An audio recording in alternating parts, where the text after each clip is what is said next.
Start recording. Hey guys, and welcome. Today we're going to be playing or sorry, not playing. We're going to be walking through Cursed, or sorry, Cursed 2. Now, this is a game I've been wanting to walk through for a very long time, personally. Now, you guys may not know this game or Disaster Squad, but I used to watch him a lot, and I watched his developer commentary. And I don't know, I just really love this game. So, in other words, I want you guys to see this. Let me just disable something real quick because it keeps on. Yeah, it's inactive because I want it off, Goofy. Turn it off. Thank you. Anyways, so this is your controls menu whenever you first start the game. You're going to notice that the escape button is the quick game. This is to look around, dodge, and move. This is to ready your equipped weapon and clear text. This is to look and interact and use item. And this is the clear text as well, equip an item, and secondary fighter. So pretty simple. So I'm not going to go through all the text and all the storyline. I'm mostly going to skip through that. If you want to see that, well, you can watch it yourself. So first thing we're going to do, you don't really need to save, so don't worry about that too much. But you're going to notice that your car is out of fuel if you watch the cutscene. So yeah, we can't leave. That's why we're at the gas station. So let's head out. This right here is your item box. You're going to be using this a little bit whenever you want to get from place to place. This isn't like Curse 3 where you just got to leave it somewhere and hope that you remember where it is later. You can just stick it in the back of your truck. So we're going to grab our hammer that we literally just got and use it on this door. And we're going to go left. And we're going to check this dumpster for shotgun shells and pistol ammo. Then we're going to go left. And we're going to click on this gun and bring it into our inventory. This is only if you want it. I'm personally mostly never going to use it. I might use it once or twice to show you like a game mechanic. But aside from that, anyways, let's go inside. So let's go ahead and grab this. This is for a health item that if you're playing on the difficulty I'm playing on, which hardcore is a difficulty, you only get that after actually beating the game once. So this is mostly towards players who are not playing on hardcore difficulty. You should still pick it up in hardcore, but you'll only get to use it once. This is for an insta death later that I'm going to show you, and this item down here is for absolutely nothing.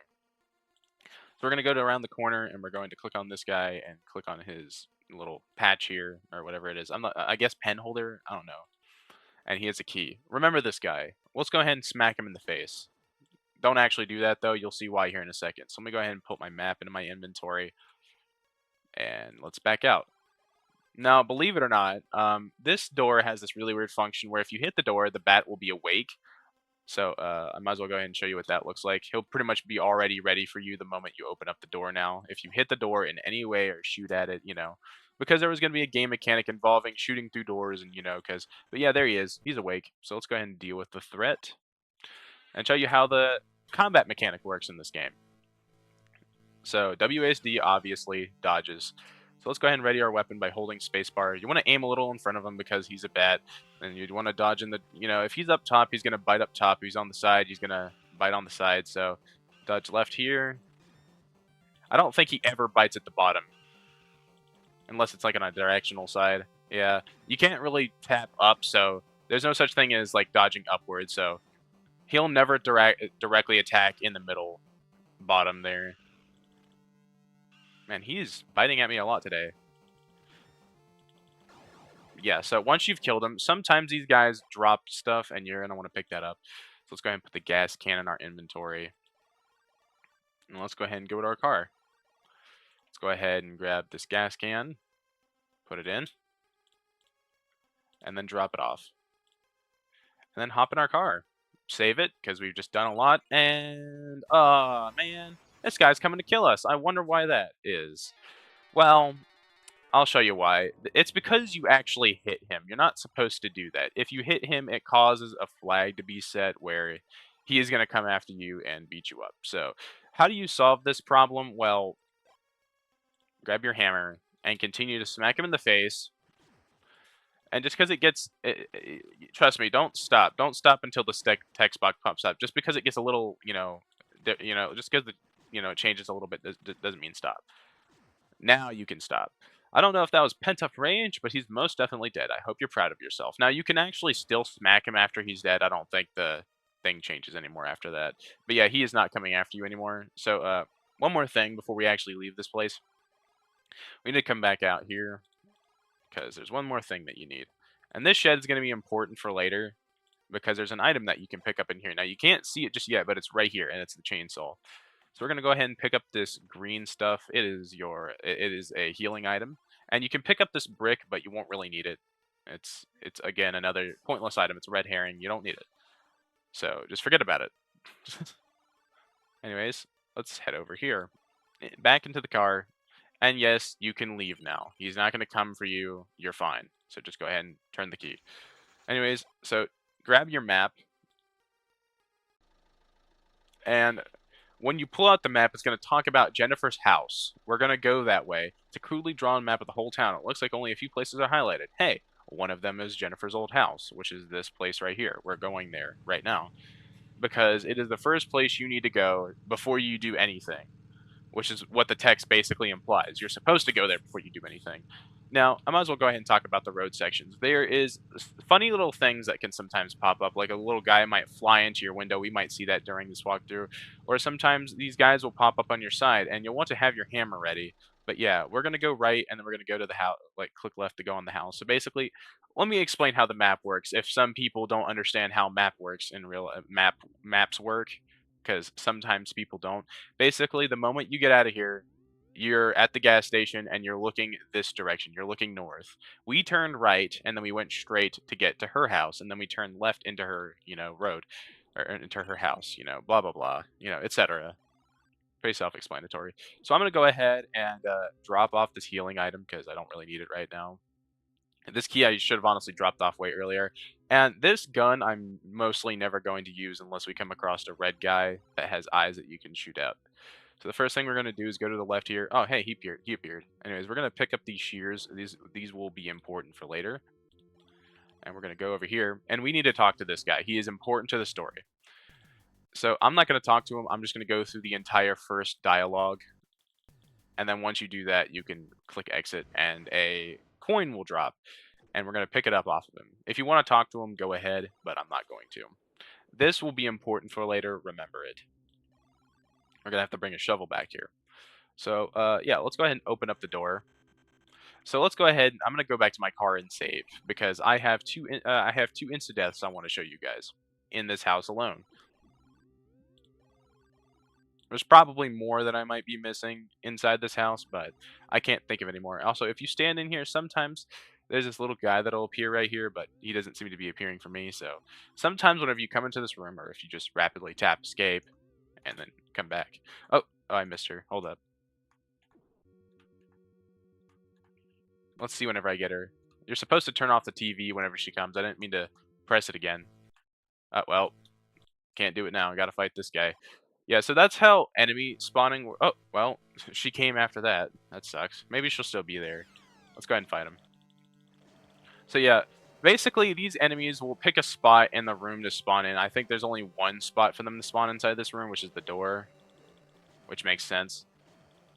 Because where else would they come from, really?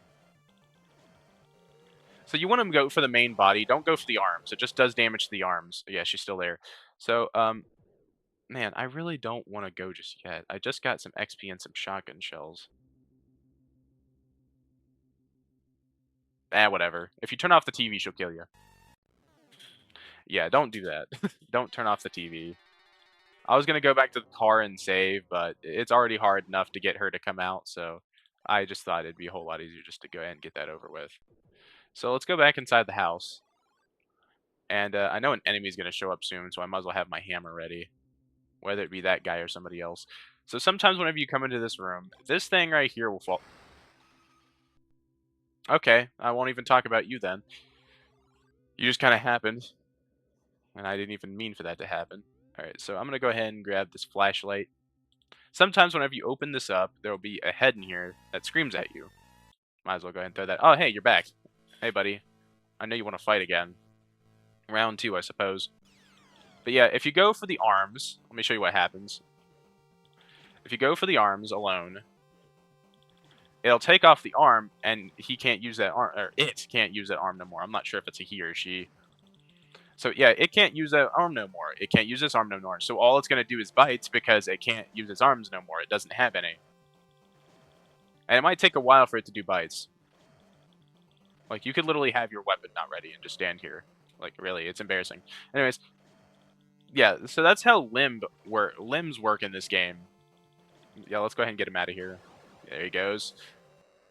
So, oh, he dropped the health thing this time. Man, I wanted those shotgun shells back. Also, if you click on the couch here, a TV remote will pop out, but we don't need it. All right, let's go save one more time. You'll see why here in a second. As a matter of fact, let me go ahead and drop some stuff off in my inventory, like the dirty rag. We'll need that later. And this too. And let me go ahead and go save, and then we're going to go get an ending, and then we're going to come back to Jennifer's house. Because it is counted as an ending.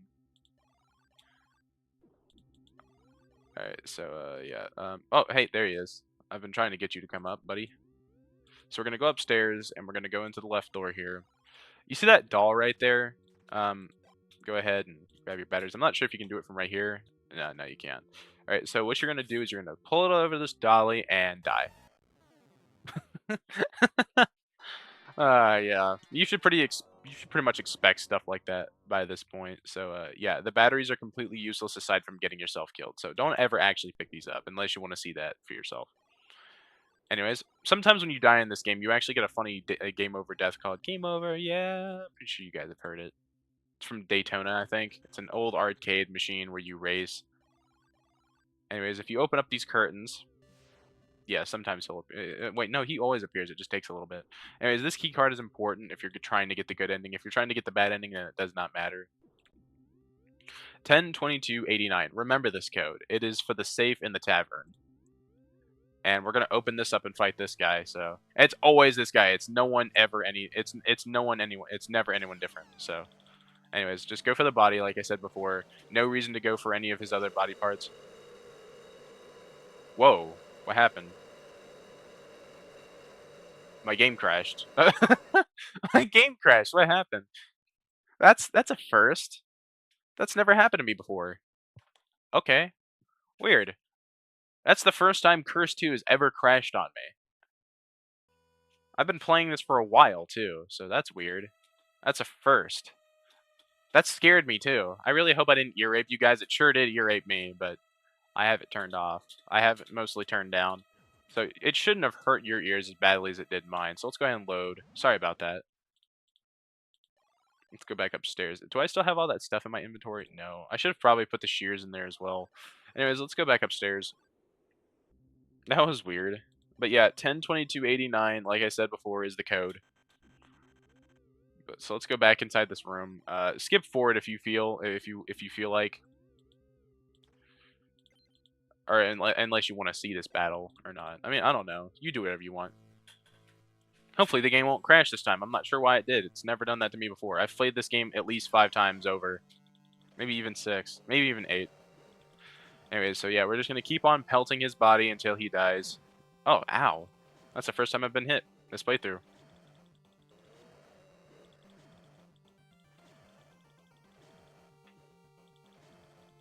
Yeah, he's gonna attack. Oh, wait, never mind. I thought that's how that worked. Okay, that's weird. I thought that's how that worked. I thought like the one that moves faster is the limb that's going to attack you, but apparently not. Man, I thought I knew something for a second there. Anyways, I'll drop these batteries off. Oh man, that's really close. But don't worry, it's not gonna activate it or nothing. So let's go ahead and throw this coin on this guy and pick up this. Oh wait, I can't. Oh wait, no, I can't. I was gonna say it's probably because Death's here. Now you can talk to him, and he'll tell you how many more there are to pick up, but. Yeah, I'm not gonna talk to him. So there's this little eye foreshadowing. We actually have to fight that guy later. And then let me go ahead and pick this up. I'll show you what it does later. So this guy, this is the guy you're playing as. That's Randall, Randall F. Harris, and he is my most favorite character in the Curse series. You look like you haven't slept in a long time. After today, you probably won't get much sleep either. Yeah, I know. So this girl here, you can either talk to her or kill her. Personally, I'm just going to untie her and call it a day and then click exit because the moment you do, they'll come. I'm just going to go ahead and skip through that. Just swing at them. You'll just end up at the cultist base. So let's go ahead and go do that. Let's go end up at the cultist base. Go ahead and pull this lock pick out of the little cup here and then bring it to the lock. And then do a lock picking segment.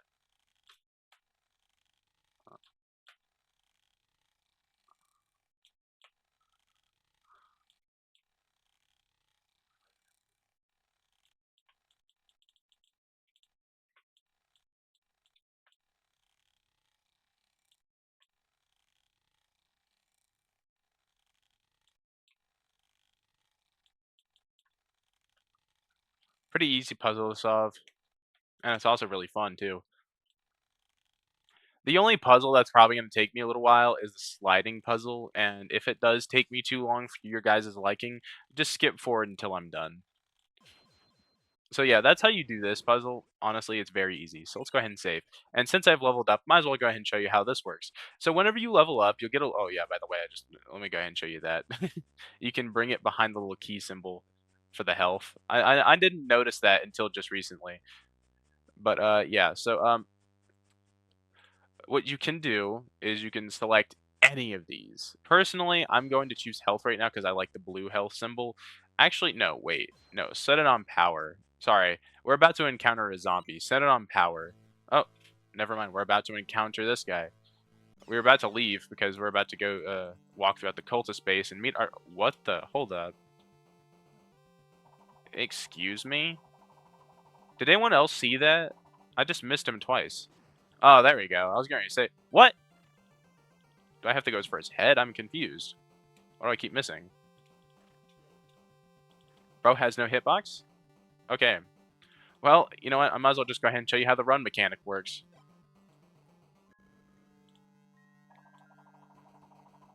Because for some reason, I can't hit this jack-o'-lantern. So I might as well run away from it.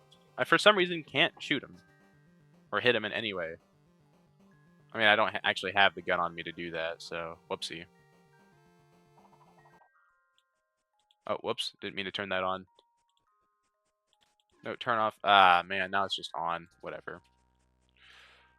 Didn't even mean to turn that on. Anyways.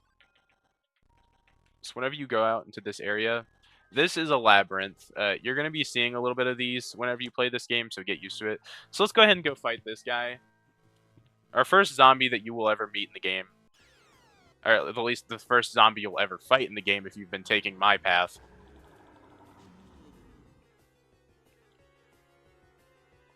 Because in my opinion, it's the quickest way you can actually get through the game.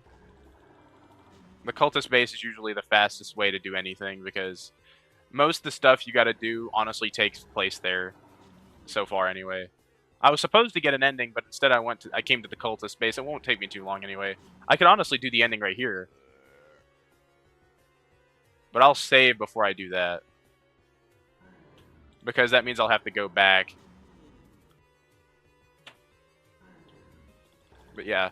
So, like I said, go for the body. Don't go for the head or anything else. Because it's just going to do damage to the head and not the... I mean, I suppose if you really wanted to, you could give damage to the head.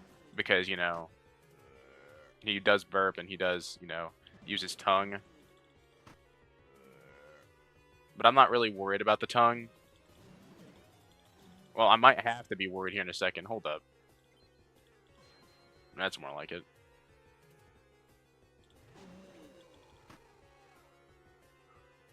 He's going to stand here in a second. Yeah, there we go.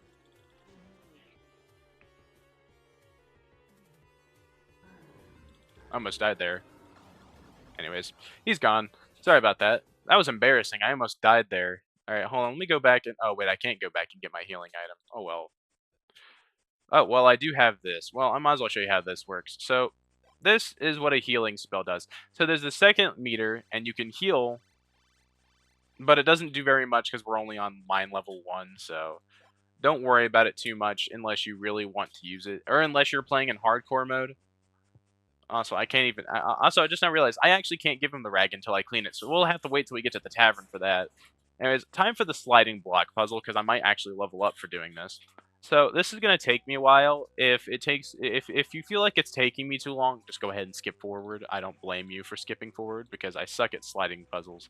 Unless it's like one of those really small ones. I'm not really good at 4x4s. And for some reason, I'm better at number sliding block puzzles than I am these ones, which I don't understand why. I just am.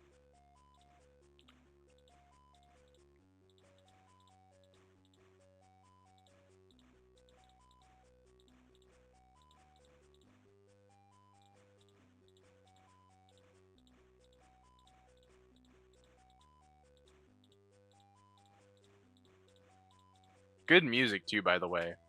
I love it.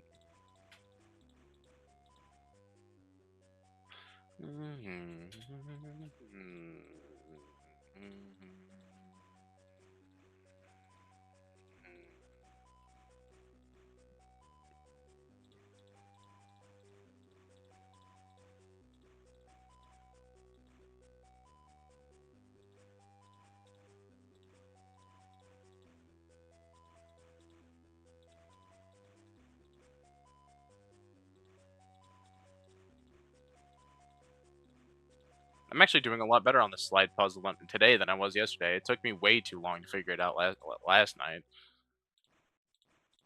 And by what I mean by last night is that I was playing this game the other day, and I was trying to record, but I couldn't end up I didn't end up getting the video posted because what ended up happening is that for some weird reason, um, I don't know how to describe it, but for some weird reason, whenever I was recording, it simply just refused to, like, it was just too loud, and you couldn't even hear my voice. But, yeah. So, after solving that sliding puzzle, which surprisingly didn't take me that long this time. Normally, it takes me forever to solve it. This is another spell that I'm going to put in my car. I don't actually end up really using it in the end that much. Now that my mind's probably filled back up, I'm going to heal a little bit more. Again, it doesn't really heal you that much, but I'm still willing to do it. Now, if you want to right now, you could actually go back to your car and get the healing item, but I might as well go ahead and finish it out down here. So this is another puzzle. This is the lights out puzzle. It's another puzzle that I suck at. For some weird reason. I actually suck at these types of puzzles. Now, there's actually a note left by the developer saying that you should do one column at a time, and it's like, it's easy, guys. It is, though. Trust me, it is. It's just that I suck at it and don't have the patience for these types of things.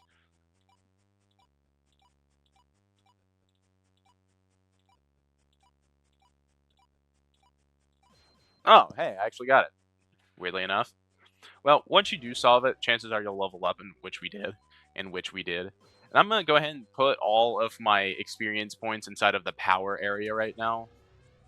Now it's time for me to actually go back to the car because I do need to drop things off. Oh, hold up. Before he shoots me. He did shoot me. Son of a... Dang it. He shot me anyway. Oh well. So the door will close behind you, but you don't have to worry about that because we have the key card in order to get back in. I'm actually going to keep that on me for a little bit. I know I don't like using it, but I'm going to use it here. Only once, though. Nah, not just yet. Yeah, we don't need anything else that's in this trunk. We just need a big spot cleared out for an item that we're about to get. And it's a very important one, too. You can't seem to grasp. Sure. There, I can grasp it now. Give me it. I guess I have to wait for it to fill back up, which is going to take a little while. So while we wait for that to fill back up, why don't we go ahead and get our key card back out. And we're going to walk up to the door and slide it, and the door will open back up.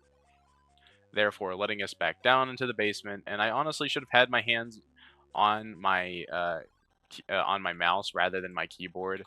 Sure, if you really wanted to, you could technically go fast by like you could have your mouse hovered over the guy and then like immediately like if you're really fast reaction time. So let's go ahead and hit this behind him.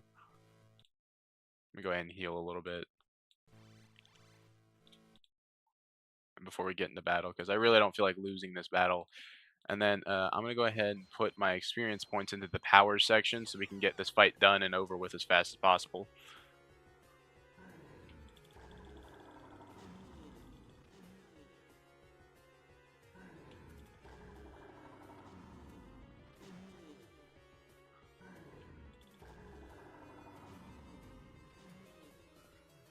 But yeah, if you click fast enough, you can actually get 3 hits on instead of just 2, which is what I'm looking for. No, didn't get this time.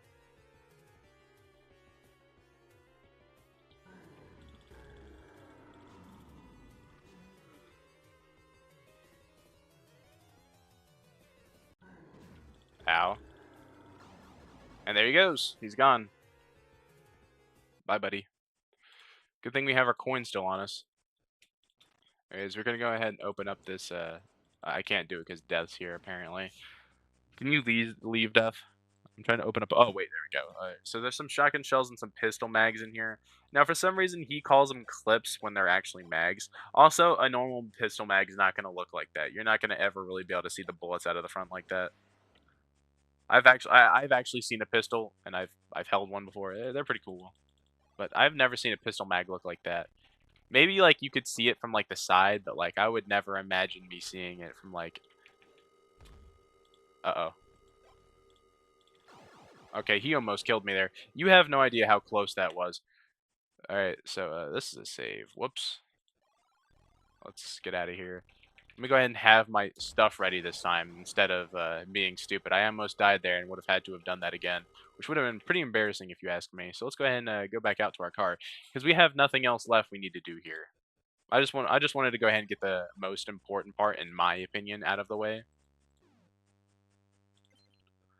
All right, so since this is gonna charge while I'm on the road, might as well go ahead and have it do that. Save on file 1. And I'm gonna keep this. I honestly don't need to keep this on me. Let's just go ahead and put it back in the trunk.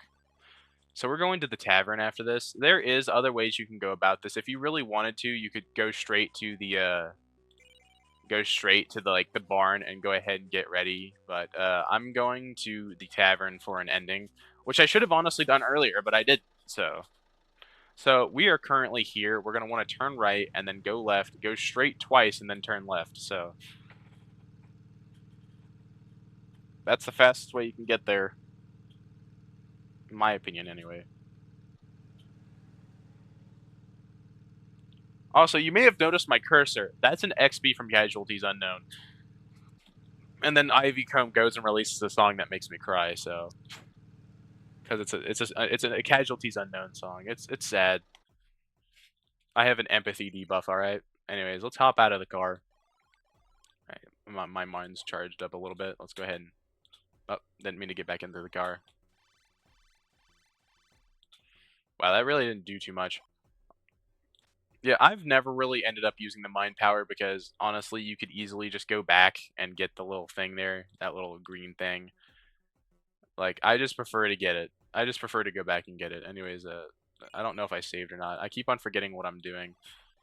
Anyways, so let's go back in here. So 102289. Remember that again, because it's the safe code in here. Anyways, open up the door, and in we go. All right. So first thing we're gonna do is we're gonna go ahead and get the instant kills out of the way. Oh wait, no, never mind. I couldn't move because this guy was coming in. I knew something was off. I was clicking it.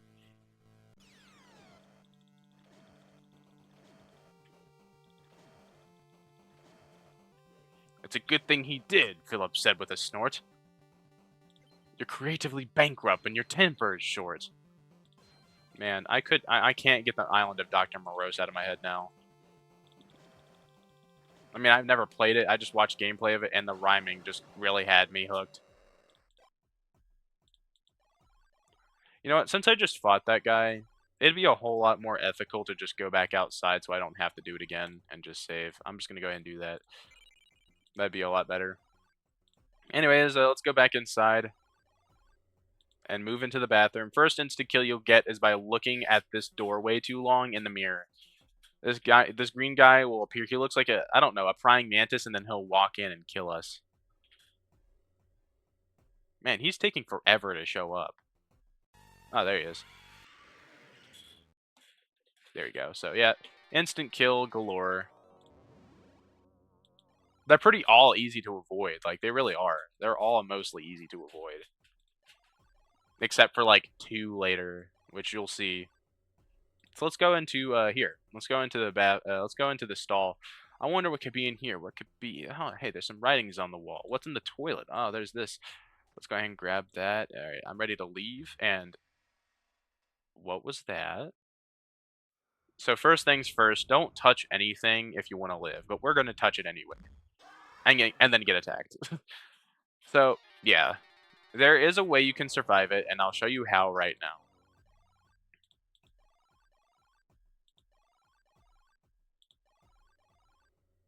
So if you go into the stall, let's say you want to pick this up,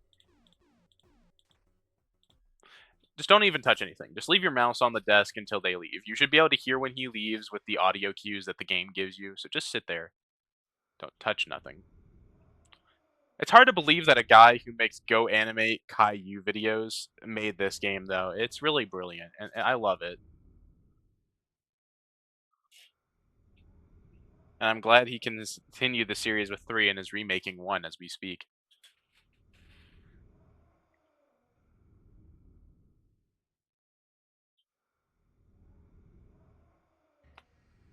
And then once you hear that, the door opening, you can click on the door and leave.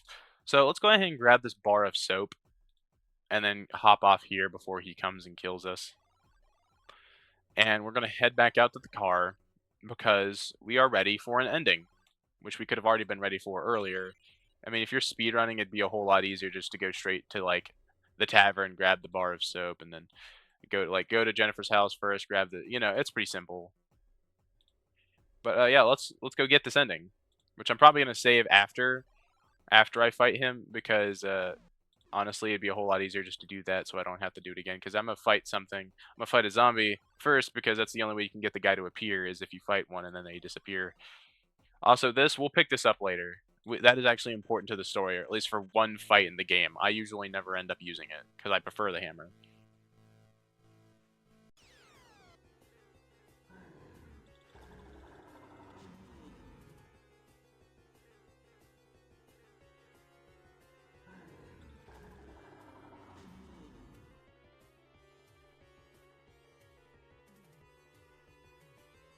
Ouch.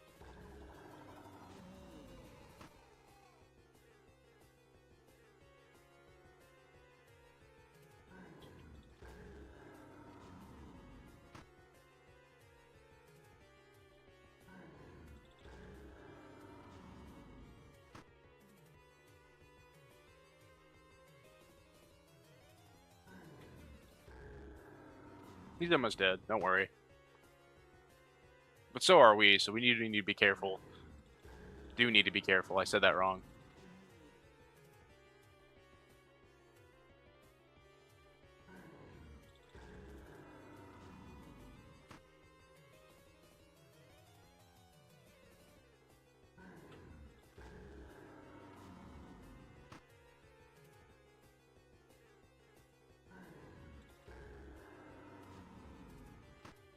Man, he just will not die.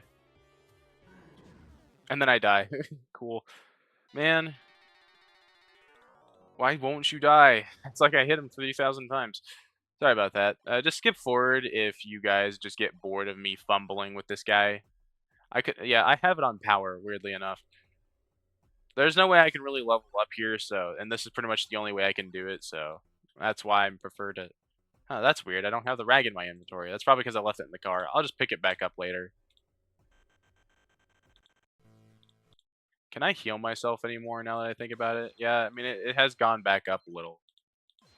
So I could if I want. Oh, wait, no, I don't even have it in my inventory. No, I can't. I could use that, though. That's a little funny to use. It's not too powerful, but if you want to use it, it's there.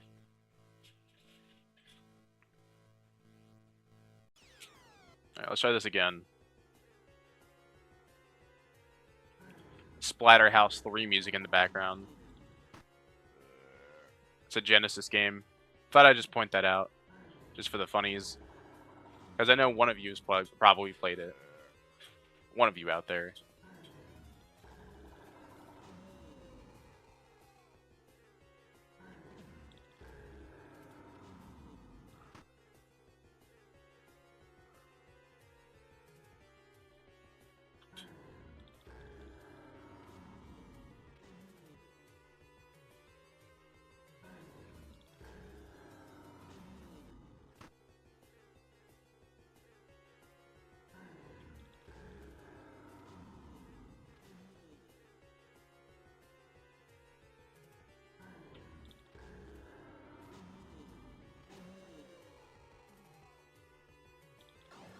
And he's gone. Cool. We're done. That took forever. Or what felt to be forever. This is going in the health category. I really need to start investing in health and not the power category. Or defense, because I need to get used to this game. Anyways, saving. And then we're going to get inside our trunk and then put this little fireball into the back of the trunk. If you're wondering what it does, it shoots fireballs out in front of you. I'm not going to demonstrate it. If you want to, you can. If you want to use it. I'm personally not going to use it, though. Clean this rag in my inventory. And let's go get that ending. This is the first ending that you can get, and it's actually, quite frankly, the easiest. Because you don't have to really do that much in order to get it. So flip the coin here. Get your rag ready. You can actually wear it, by the way. You can actually see Randall wearing it in the mirror and give it to him.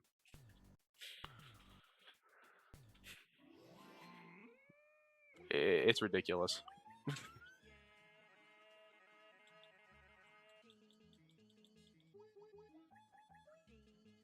Yeah, this guy is goofy. He put this in.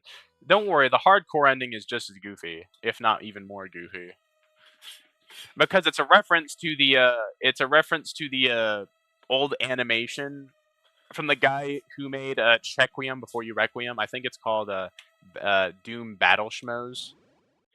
Either way, that's the animation at the end of this game, and at the end of the animation for the third game is like the SpongeBob cheap walk cycles meme. So yeah, it's pretty dumb. And it's also really funny. I was there for every second of it. I accidentally completely dropped the item and also got it out of my inventory. How did that happen? Did anyone else see that? I like dropped it out of my inventory entirely. I dropped it off down here. Hold up, watch, watch. Let me do it with the key. It's gone. See, this is why you don't play. This is why you don't play on a TV like I do. I just lost 2 items. Man, it would really suck if I had an important item and that happened to me. Oh wait, no, the key's right here. Wait, no, that's a key from earlier. Yeah, it's gone. It's completely gone. Good thing I didn't drop an important item down there. I could do that to the key card too, because we don't need it no more. We already opened the place back up. Anyways, like I said, so if we go behind this counter, there is some AA batteries, which we're going to need. Thank God for the full screen update, because you couldn't really see this that well in the original. And, like I said, 10, 22, 89, which will open up the safe and give you a red skull, therefore allowing you to get the good ending if you're working towards it. But we're also going to get the bad ending as well, don't worry. We're going to get 3 endings. We're not going to get the 4th one because that's hardcore. Cranky Templar has already done that. I mean, it wasn't really a walkthrough, though. It was more like a playthrough. But I'm not good enough for hardcore. I'm here for the steady, steady go. So let's go ahead and put this in here. You can actually use the rust away on the barrel, which is funny. It allows you to clean it. No real point to it. It just allows you to use it if you want. So we're going to be going to the gas station after this, just so I can use this. And then we're going to be dropping the flashlight after that, because we won't... Actually, no. Don't drop the flashlight. Sorry, let me rephrase that. Don't drop the flashlight. We're going to need it later. I completely forgot that you need it for something else. Or else it's going to be hard to navigate. And you might die, too. So let's go ahead. We might as well go ahead and go back here and grab the sword. Oh, hold up. Let me reorganize my inventory. We're going to the barn after this, by the way.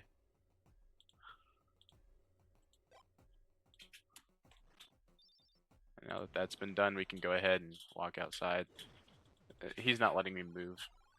Animation I have to finish.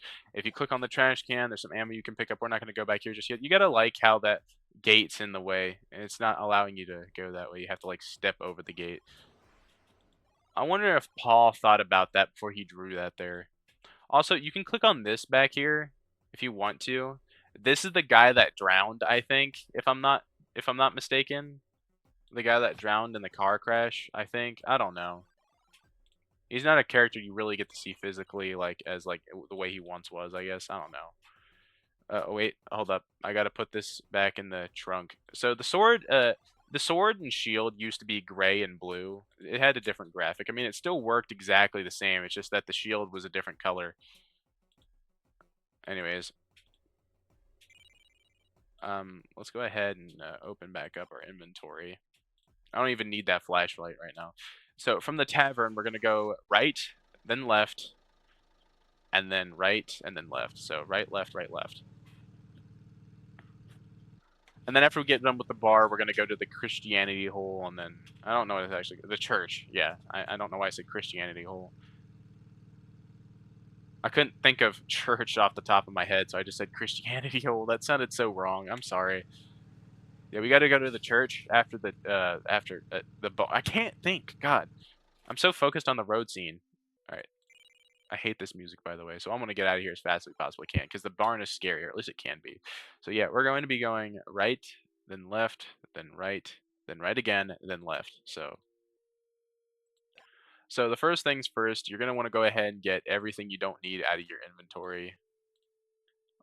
The coin we do need, and the map we also need, but we won't really need it till we get back in the car, so you can go ahead and drop that back off at the car if you want, because you won't really need it for right now. So yeah, let's go ahead and leave the screen. Let's save as well. I actually have something I need to show you.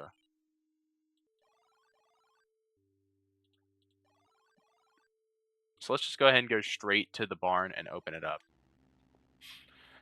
So let's say if you didn't know you were going and you forgot to grab that nice little trinket back at the start, back where you were at Jennifer's old house. Well, if you go this way and go back here, an apparition will kill you.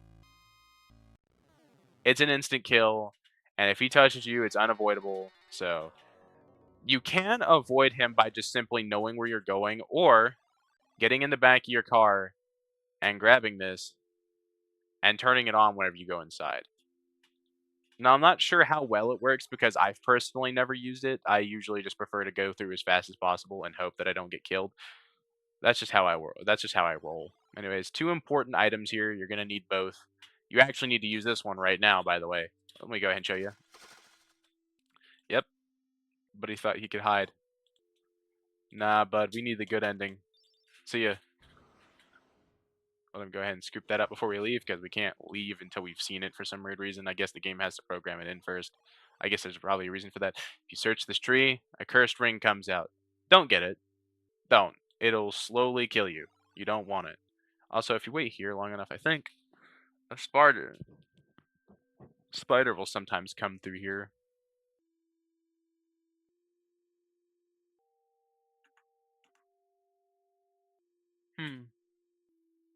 He's not coming. That's weird. Normally he runs through here. Alright, that's alright. Normally sometimes he'll like run through here, but I guess not. Not for me anyway. So this shotgun's kind of long.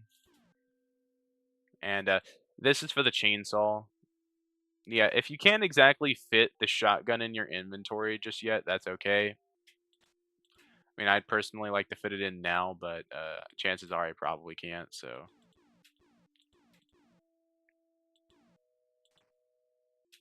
So yeah, let's go ahead and, if you want, you can go back to your car and put the chainsaw and the shovel in the back of your truck. I mean, not the chainsaw, sorry, the crowbar and the shovel in the back of your truck because you don't really need the crowbar for right now. And the shovel we won't need till we get back to Jennifer's house, so yeah. Oh, we're about to fight. Something's coming. I can't move. Oh, hey, it's one of the easiest things to kill in the game. It makes you wonder how they got so much blood in their mouth. Normal creature affected by Malus's intentions. How sad. I don't like how the sound hits when you hit him either. It just sounds like you're caving in their skull. That's never been satisfying to me. I feel bad because I have an empathy debuff, like I've said before. There's a note right there that tells you about the music box, which we will turn on before we get in there. And I guess I'll try to chase the apparition and see if he'll kill me. Let's try to do that. Let's see if the apparition will kill me if I have it turned on. As long as you have it winded up and playing. Yep, there you go. Open up the barn doors. Let's see if he'll kill me this time.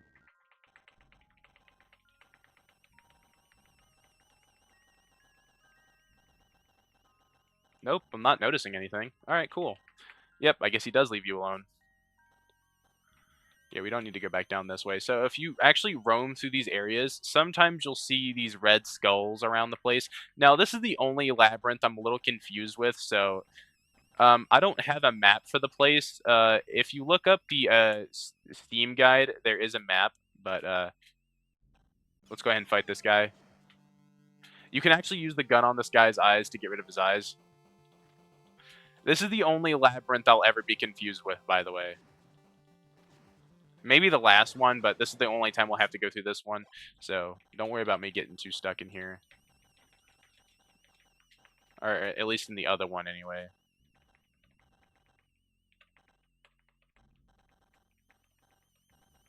Alright, now we're on the 3rd floor.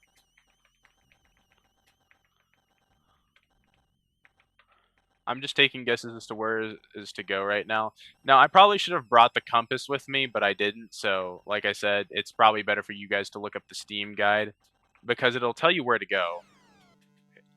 And it's actually made by Disaster Squad himself.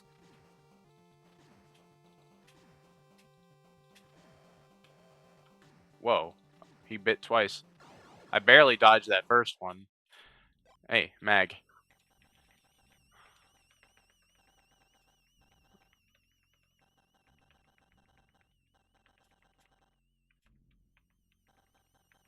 Alright, that goes back downstairs. How do we get back here? How did that even happen? Like I said, I don't know where I'm going, and there's like a specific area you got to go to actually get inside the. Oh, hey, look, another one of you guys. These guys are not infinite. I think there's only 3 of these guys on the second floor, or maybe only 2. I don't know. I don't know how many there is. Either way, they give you free XP, so might as well kill them. All right. Anyways, where were we? Oh yeah.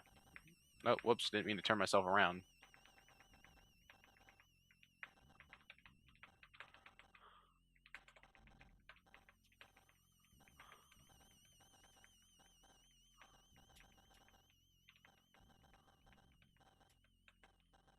Like I said, I have no idea where I'm going. I'm just taking guesses and hoping it works out. So if this takes me too long and you already know where you're probably going, then just skip me doing this, please. I implore you. Ah, here we go. Found it. It's going to take me a lot longer to get through the second and for third and second level to get back down. But anyways, let's head into the first boss of the entire game, or at least the first one that we've encountered thus far, unless you've encountered a different one. So how to fight this guy, or this enemy. Let me go ahead and click off real fast before we get into this fight. Alright, sorry about that. I'm not sure if you can move out of the boss fight. Yeah, you can't. You just click on them to make the whole thing faster. So go for these little vines on the sides, and you want to go for the one that's going to attack you. So it's a lot faster if you bring the shotgun in here. Ouch. Yeah, go for the one that's going to attack you. Oh man, I suck at this. This is probably the first time I'm ever going to die to this guy. I've never died to this guy before. I want that to be known.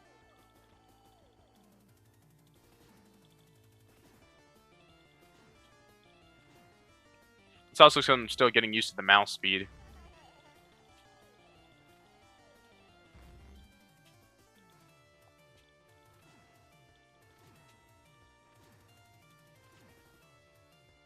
Alright. Wonder how many more hits it'll take. Not too many. Here we go. Second phase, folks. Oh, ow, God, that really hurt. You bit me with your teeth.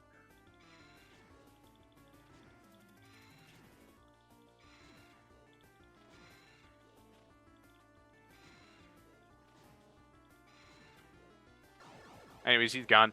So these guys gives a lot of XP, and they also drop what is known as like a little. I don't know what these are called. Boss orbs, I guess. I'll call them boss orbs. Yeah, we'll call them boss orbs. That sounds about right. We'll call them boss orbs for now. All right. So before we get into any more of this, I want to go ahead to check just to make sure that you guys can hear me.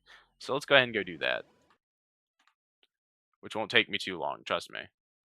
This will only take like about 5 seconds. I got to make sure that you can hear me over the game. Okay, we're back. So I've established that you guys can hear me, which is amazing because that means I don't have to go back to the first part of the game. I really didn't feel like recording this for a 4th time. So yeah.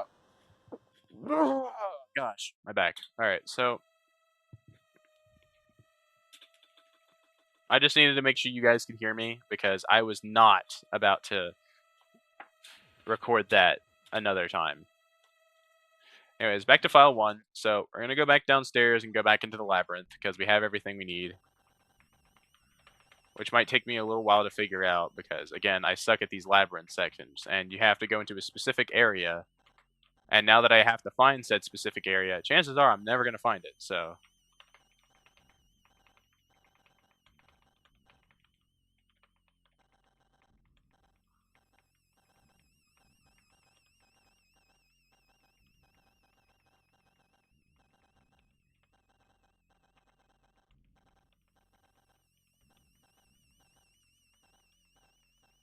Seriously, who makes a I just wanna know, who actually makes a barn like this and thinks it's a good idea to, like, actually build it like this? I wanna know. Who had the floor plan? Oh, that's back upstairs. Whoops. How did I find the upstairs? I found how to get upstairs, I just wanna find how to get downstairs, not up.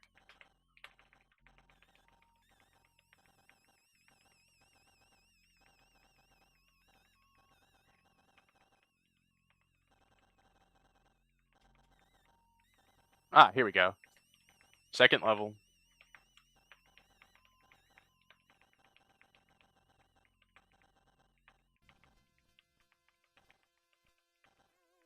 I don't even know where I'm going anymore. I lost track. Oh, hey, another one of you guys. Why did I dodge? I didn't mean to do that. Sometimes they'll fire twice as well. You can actually attack their jaw and prevent them from attacking you from biting, and then they'll be stuck with nothing but, oh, stop what we're doing and turn that on.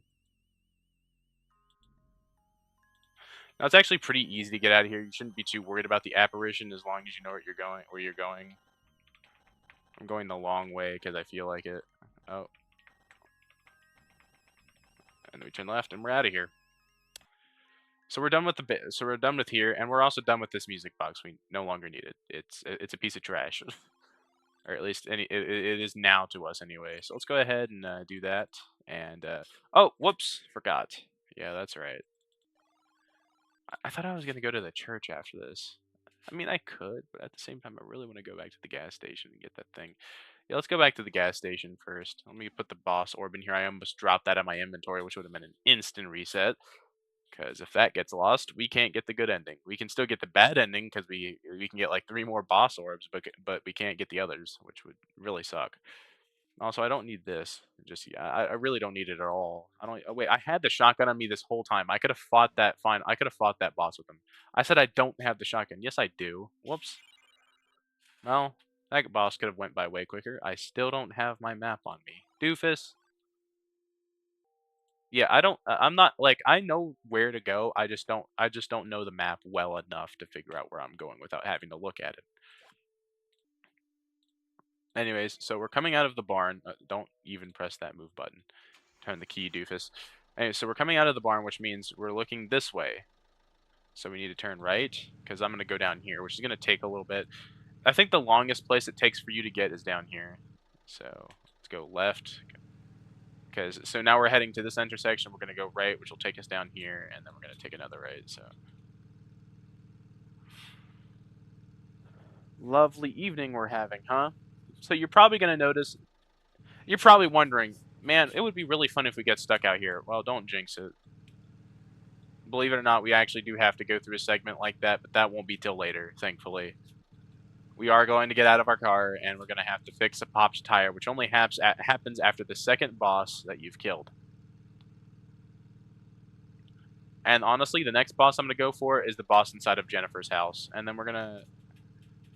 Yeah, but, like, we're going to go to the church first, like I said. Or actually, no. Actually, no. Let's just go back to Jennifer's house. It's actually way closer. It'd be a lot faster. Yeah. You gotta like how this is a walkthrough, but I keep on being indecisive about what I'm gonna do. But we're still technically getting it done, so maybe not in the optimal way, but in still a way. So far, it's been optimal as a walkthrough. Anyways, so coming like with your flashlight on, grab the chainsaw, and now you can leave. Now, if you want to inspect it, it should say that it barely has any gas, or it shouldn't have any gas in it. It says unfortunately, yeah, that probably means it doesn't have it, which and luckily we have gas right here. The chainsaw has fuel, but not much. It will probably only run for a minute or two, which sucks. So let's go use this chainsaw and actually give it a good minute.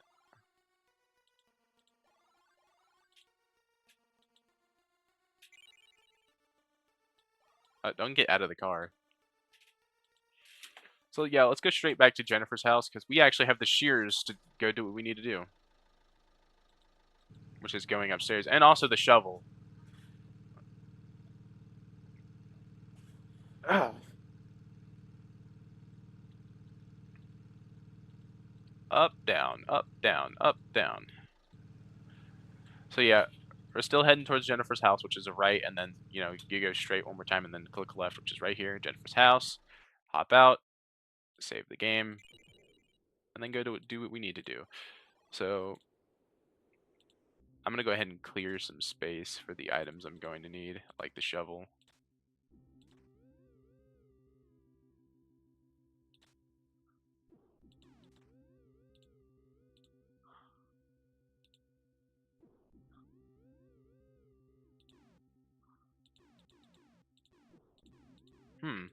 Okay.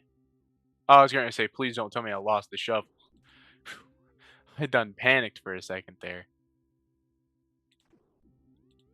You have no idea how bad that would have been. I'll come back out here and get the shears whenever I have room for it. I'm just gonna go ahead and use the shovel real fast. I should have went around the right side of the house rather than the left, but that's okay. It won't take me that long anyway. So I'm not sure which one you actually have to specifically dig up, but after digging, you will find a skull. Hello there, buddy. You are the 2 out of 5 skulls. You only get 5 total. Oh, hey. You know what's funny is that you can't actually use the shovel as a weapon, so don't even bother. As far as I'm aware, like, I'm not even sure if it's like an actual weapon. Let's see. Yeah, it's not a feature yet. He said he might make a swinging animation for it, but that's probably never going to be a thing, which I'm okay with, honestly. I like the hammer better. And he said it probably won't do much more damage than the hammer, or it probably might just do just as much damage, which is honestly kind of weird, considering the fact that it is a shovel and it's longer, and I don't know. I just feel like a shovel would probably do more damage. Maybe, I don't know. Whatever. It's just a shovel. Time to put you back in the box, little bro. You go in there too. And where's the shears? Oh, it's right here. Thank you. Hey, there we go. Time to go up here and kill this guy.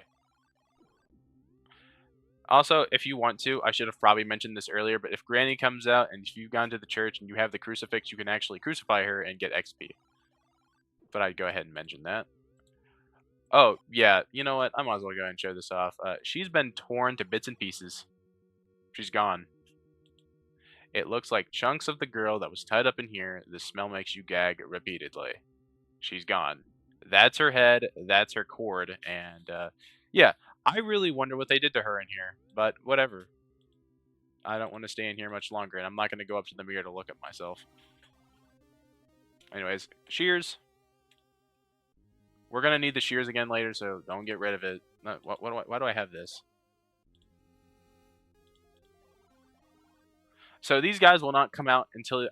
For some reason, you get the feeling you're being watched. Well, that's because we are. These guys will not come out until after you swing at them. You gotta like how we're just standing on top of the... So, yeah. So this is... Oh. I'm surprised I dodged that. I was supposed to dodge down and not forward. Or not to the side is what I meant to say. So you're going to want to trace his tail with the chainsaw, which I suck at doing because, again, I'm just getting used to this PC stuff.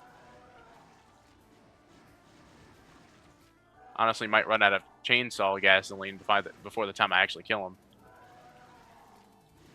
And now you can go for him specifically.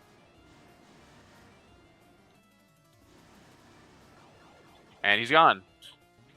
Kills him pretty fast. And then if you want, you can just waste it, but you can just use the rest of the gasoline. But honestly, I'm not going to use the chainsaw anymore. It was cool while it lasted, but I only use it for that boss. It's fun to use, though.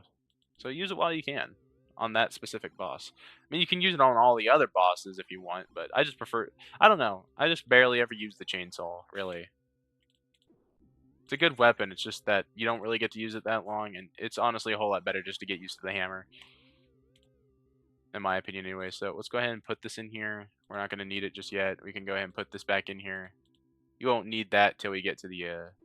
I don't think we won't be needing... I like how I tried to put this in my inventory like it. Alright, health. I don't think we'll be needing the shears again for a little while. I don't think we need. I don't know. Anyways, let's go to the church and go ahead and get our map ready. And then we can go ahead and put the flashlight back in the box. You don't actually have to turn it off. I don't think it ever runs out of batteries. Anyways, let's go. Hop in. Boop. And from here, we're going to go right and then go right and then go left and then go left. So right, right, left, left.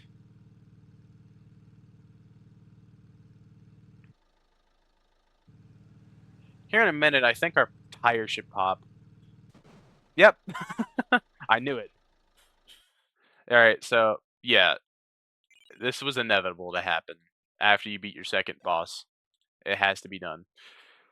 So let's go ahead and show you how this instant kill works and how you can actually get through this segment, which I'm probably going to have troubles with because I'm not exactly good with following things with this mouse just yet. I'm still getting used to it. So let's say you drop it. Whoops. You see how the bush is moving? Let's say we drop it again.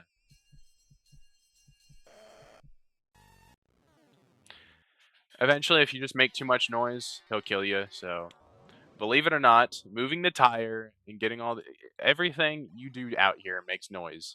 I mean, unless you're just looking around, you won't have to worry about that.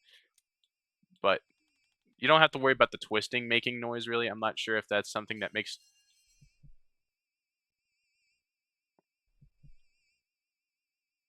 Hello? I'm not seeing any movement just yet, so we're probably fine to continue. Like I said, I'm not really good with following with this mouse just yet. Hello? Yeah, he's in this side. I need to connect up my other mouse, that way I can change the DPI. You want to look at these bushes until the bush movement dies down entirely, which it appears to have, so we can go ahead and get back on the job. So believe it or not, these things right here make noise whenever they are dropped. I'm not sure if he's coming for us yet, but yeah, they do make noise whenever they drop onto the floor, so you might want to be very careful of that. Just understand that what we are doing here is very important. Oh, look, I dropped it again. I wonder which way he's coming from now. Left. This is going to take me a little while. Normally, I'm able to do it faster, but like I said, I can't do it because I'm still not used to the mouse, like, slowly, like, tracking things. I can't track that well with this thing. If I were to try to play OSU, I would not. I could not. I would have to, like, use that little track thing. You know, that little pad where you use the stylus. I'd have to use that because it's on a pad.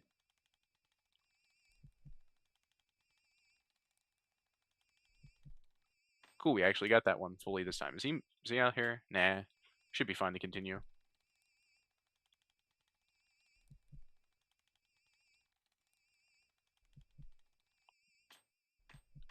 Wonder if he's coming after that one. I'm not seeing nothing. Guess it doesn't make too much noise. I guess he'd probably only get you after you started to, like, if you were already arousing attention or something. Which I haven't really been arousing for a second. So let's move this tire on out of here.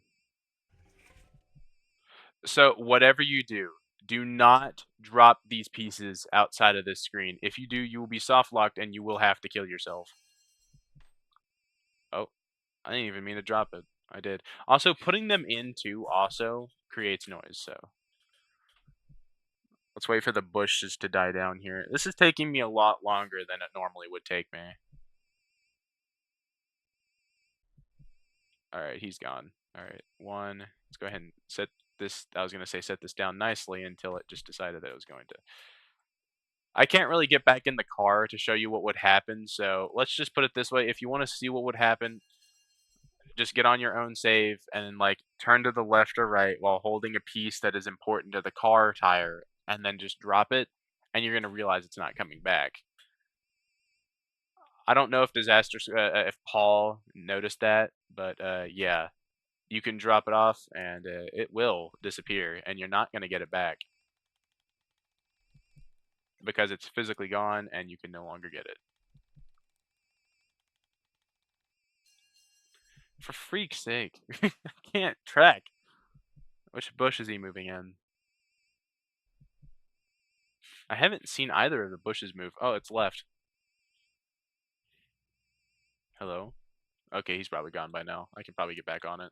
Alright, let's continue.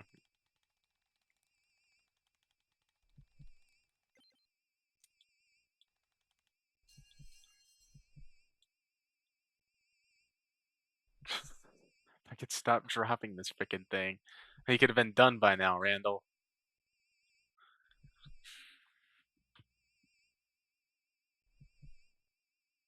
This sure is a walkthrough, alright, because we're practically going through walking speed through these segments. For frick's sake. The amount of times I've almost died so far is crazy. Hello? Bush boy? Has the bushes died down? Doesn't appear to be moving as much anymore. If at all.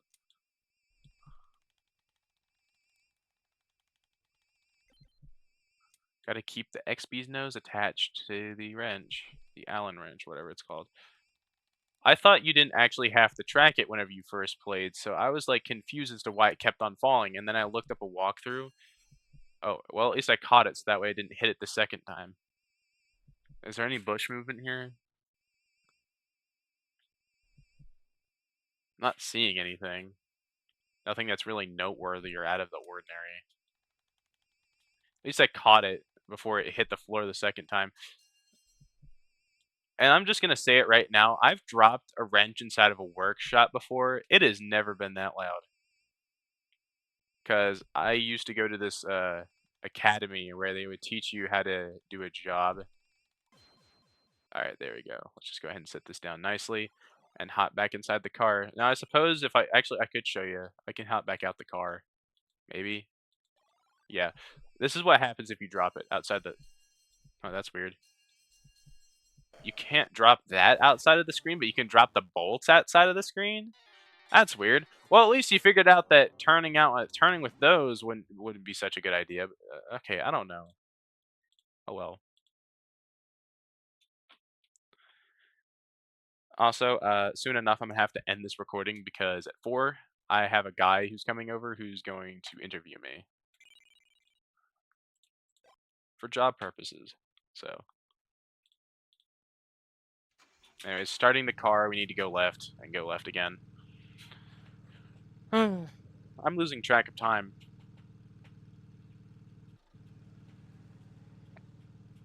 Might take a break after we get this third boss done.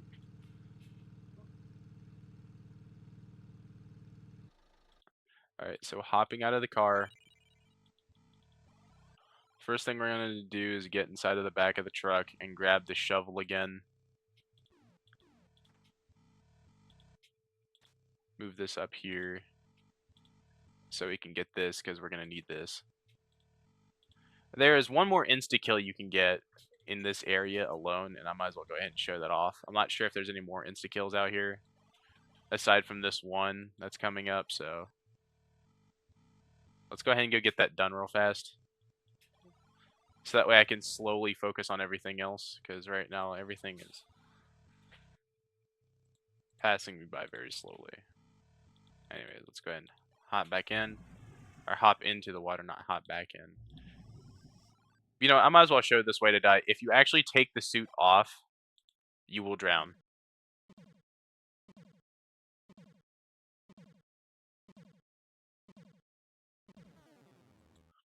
That is a way you can die in this game. But for some reason, instead of Randall holding his breath, he's like, oh well, I guess the player wants me to die. I might as well just sit here. I don't know how Randall works. I guess he just doesn't have any lung capacity. I mean, I know it's probably not that deep into the water. It appears to just be a normal lake if you look at it. So, and once we go in, it doesn't even look that deep. I can understand if like the water pressure got us, but it doesn't really seem to be that much water pressure down here.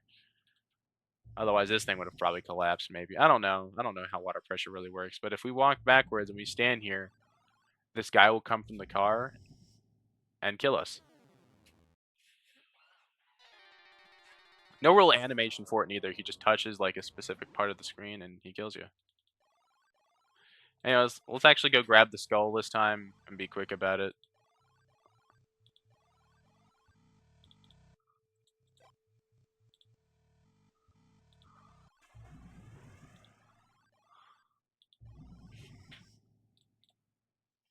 I guess Paul just didn't really want to program an air meter, so I guess that makes a little sense.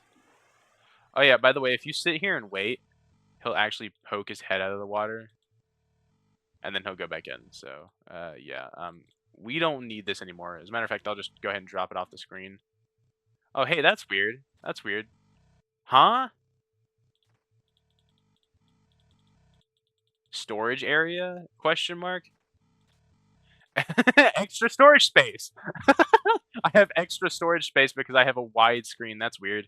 Well, we're not going to cheat and do that. I can't even see it anyway. So that means I didn't actually lose anything. So that's funny. Thank God. I thought I lost stuff. I was wondering where that bar of soap came from. Well, there's another glitch. I find stuff like this and I don't even intend to. Well, I might as well drop it out of my item for good this time. Out of my inventory for good. Do I even have it? Okay, good. Yeah, I thought I didn't have anything to attack with, which would really suck. I'm going to go ahead and put all of my EXP points into the attack category because I want to get rid of this guy as fast as possible.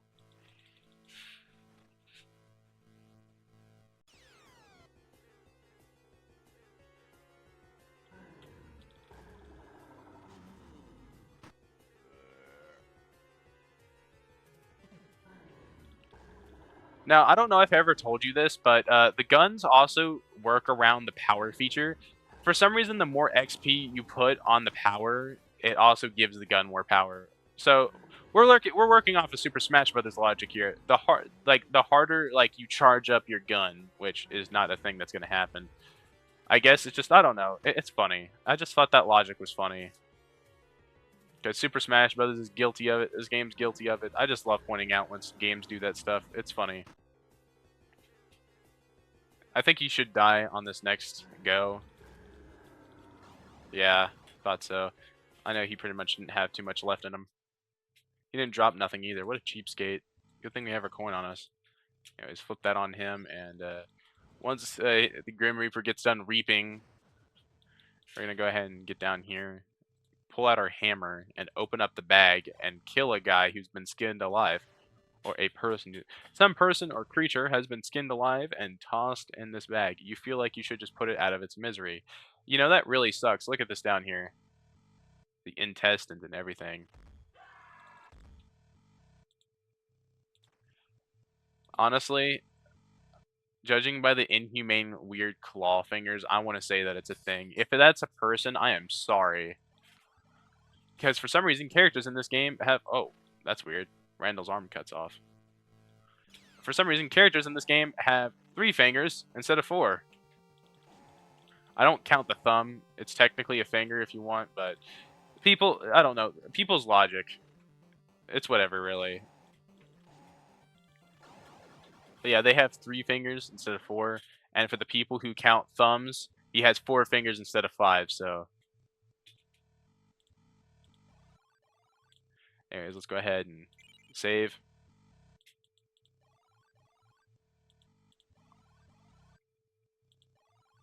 Now, we can't actually get, we need to go inside the church. I don't even know what I'm doing. Sorry about that. So sometimes if you wait right here, this guy can bust out of a glass, but I'm not sure if he'll do that for me. He's never done it for me. This right here is to show you how this shows you how the road works, and I'll show you when we get into the car. I'll put this into the health category since we're about to fight something. So F A C A D E F A D E D. Facade faded. Now you're probably not going to wonder why. I typed that in. See, the reason why is because inside of the church. I'm not sure if you can open that just yet because I don't have the key for it. Let me go check.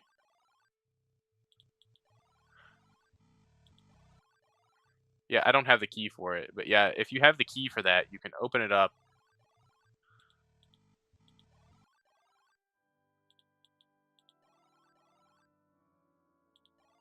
keep going the wrong way. Gosh. Let's go ahead and open this up. And we'll have to open that up with the crowbar, so let's get back out.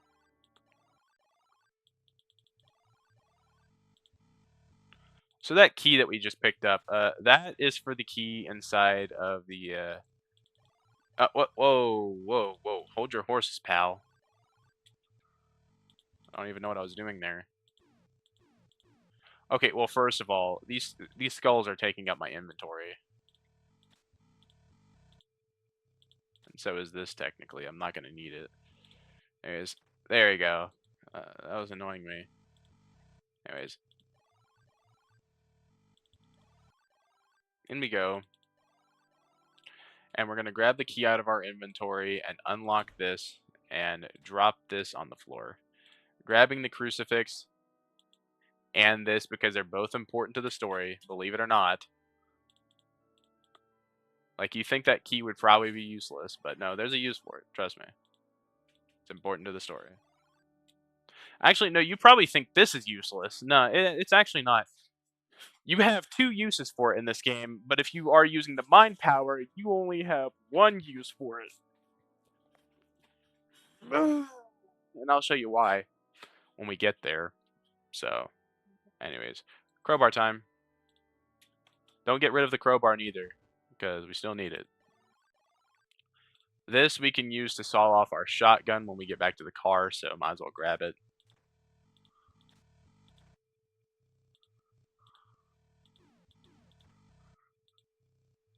And now we're going to want to pull this chain, therefore letting the boss into the same room as us. Now, for this fight, I recommend putting all your points into the health category, just in case if you're not good at dodging, and maybe like 2 inside of like the defense category. But power category won't really matter here. It just depends on recognition. Like these guys, once they open their mouths, you're going to want to go for the one that's opening their mouth to prevent them from firing their laser. Ouch.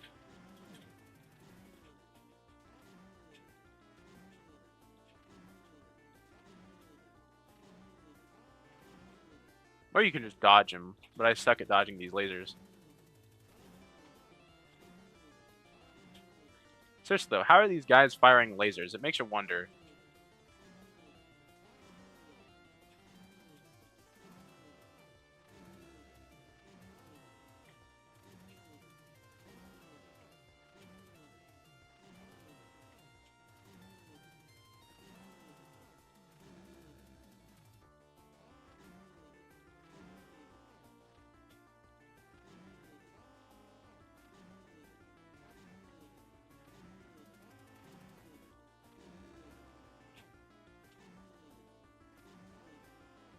Pretty simple boss fight, honestly.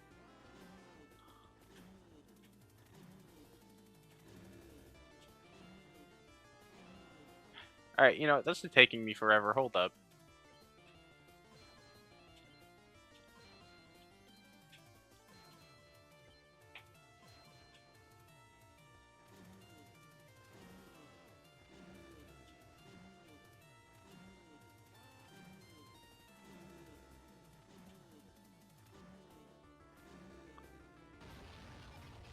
And then there's this guy.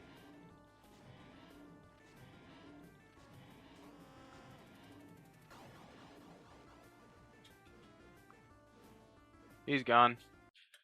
Alright. But yeah, if you're not if you're not that good at dodging, health and defense is good. But anyways, I'm putting all my points back on health right now.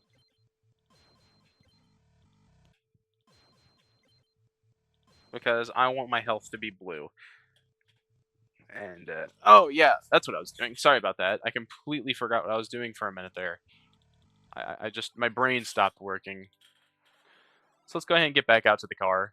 No, well, never mind. Let's go ahead and fight this guy instead. Did I even level up? No, but I'm about to. I don't think it actually gets harder to level up as far as I'm aware. You level up around the same rate if I'm not mistaken.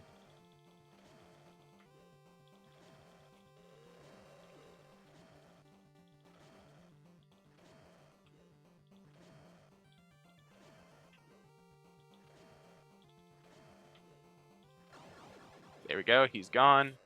Pick up the health thing he dropped, and yeah, we don't need to go back in here anymore. This entire church is no longer important to us, as of right now anyway. So you can use the key to get inside, and basically where you would find Facade Faded is in one of these crypts, but we don't really need to get inside said crypt so anymore because it's Facade Faded. I already told you the answer. Anyways, not sure if we still need this key on us. I completely forgot whether or not, but let's go ahead and put all the stuff that we don't need as of right now back into the truck. Go ahead and saw this off. Oh wait, I can't just yet. I'll do it here in a second whenever I get all this stuff moved from my inventory in order to make space.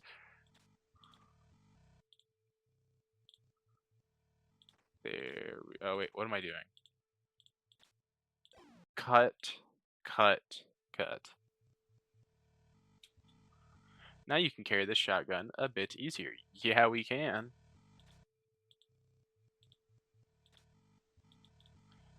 Hey, go back in there. Start the car back up.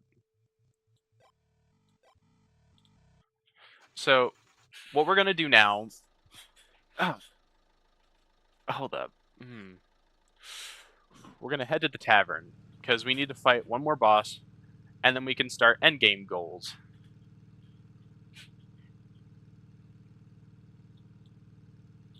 Let's go left. And we're gonna click right on the tavern, because every place that has a check mark is places that you need to go to fight bosses. Now, like I said, we're gonna get the bad ending first, but we'll get there when we get there. I'm just going for all the other stuff right now, so that way we can still progress towards a good ending while we're doing so. So,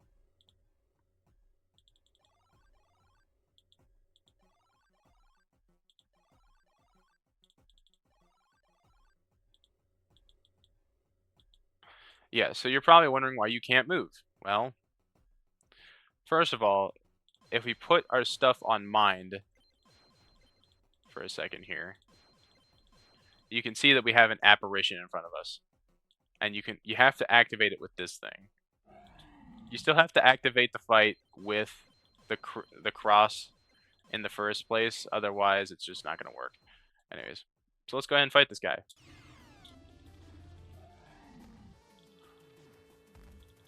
Now, if you really want to be smart, here's what you can do.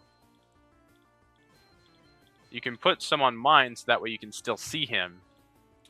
And that way you never have to use the cross in the first place.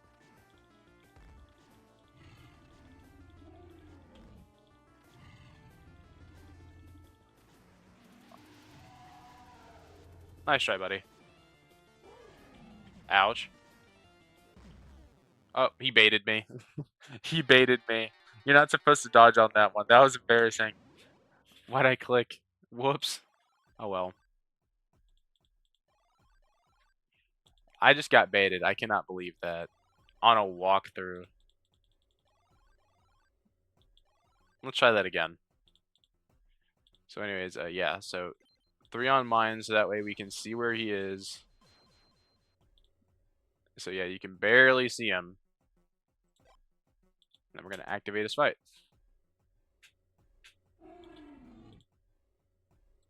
Actually, no, we'll put 4 on mine. My health is still green, so might as well. This guy's just a brute. Nope. Right. Right. I keep getting baited by that attack. You're supposed to dodge nowhere. Ow. Toothy. Right. Left. Right. Nowhere. Right. I mean left, sorry.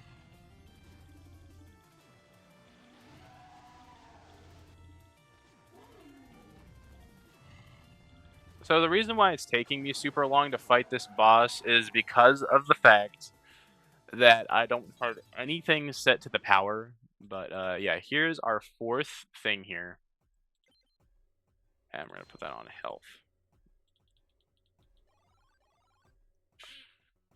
Ah, my hand itches. Gosh. Scroll, scroll, scroll, scroll, scroll, scroll, scroll. So here's what we're gonna do, and we're gonna do it in a very specific order. So go ahead and pull out your map, and if you still have the boss, just put that back in the inventory. And you're gonna notice that we only have 3 skulls. You're probably wondering where the other 2 are. Well, they're not hard to find. So let's go find the other 2. So we're going to want to go to the tower. Right now, we're at the tavern. Let's go left. And then we're going to go left again. We're going to go left one more time, and then go right.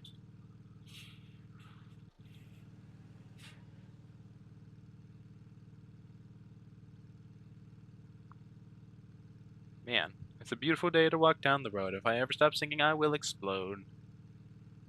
I forgot to show you how the programming works, because that's actually how it works. Like, you can actually see, like, where you have, like, where it goes and stuff. It's pretty cool. It's explained by the guy in the developer's commentary. Or, sorry, explained by, frick. It's explained by Paul. I keep on forgetting his name, which is embarrassing. We need this cross one more time. Actually, no, technically, you technically need this thing twice. Sorry. You still technically need it twice because you have to activate the fight with that. I am so sorry. I got that so mistaken. Oh well. But yeah, do I even have the white thing on me? Oh yeah, it's right here.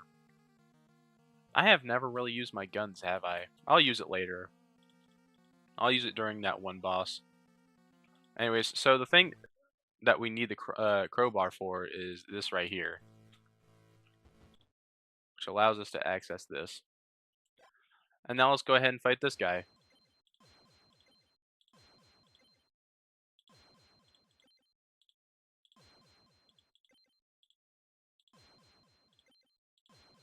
And hopefully get more than just 3 hits in.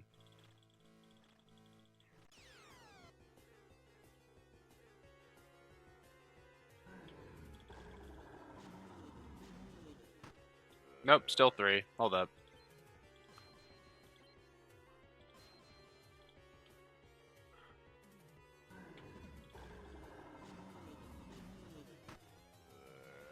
You know what would be really smart, though? That.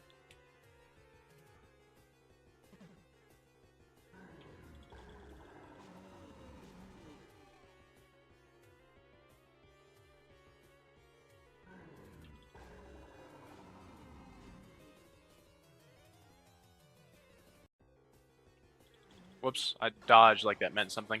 Hey, let's go ahead and kill him. Hey, I even level up. Cool. Might as well put you on the speed category. Go ahead and get our coin out and send this guy back to where he came from. Let him pick that up. You can actually trim these bushes if you have your hedge clippers on you. I think that's what they're called. I don't know. Either way, you can trim the bushes with that thing. It's pretty funny.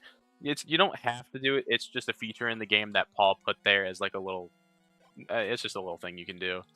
Just a little thing you can interact with. So let's go right. And then we're gonna go up and then left, and then we're gonna head to the cultist base because we need to talk to Jennifer's father.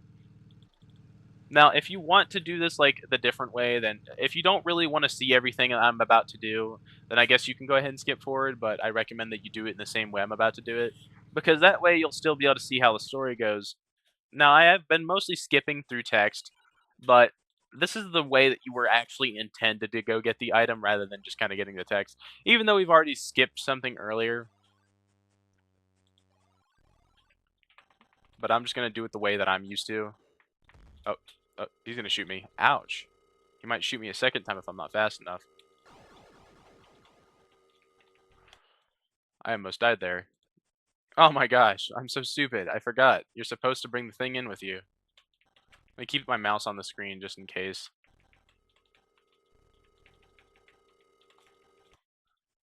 Oh, whoops. Let's try that again.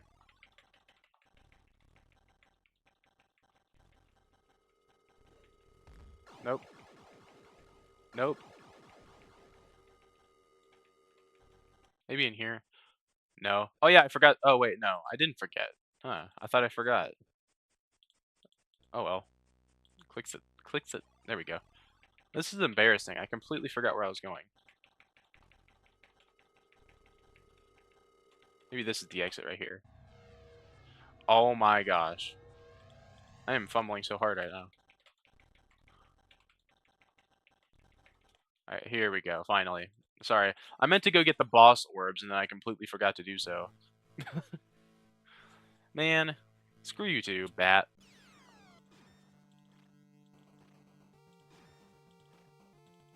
How do I keep missing you? I'm so used to aiming in front of you.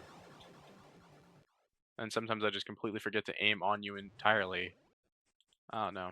Anyways, let's try that again. So you don't need any specific orb. You can use any of the orbs really. So just pick whatever two you want. My personal favorite's this one because I like the way it cycles colors. But yeah, let's go back in. Sorry about that. Well, if I could click the move button, that'd be brilliant.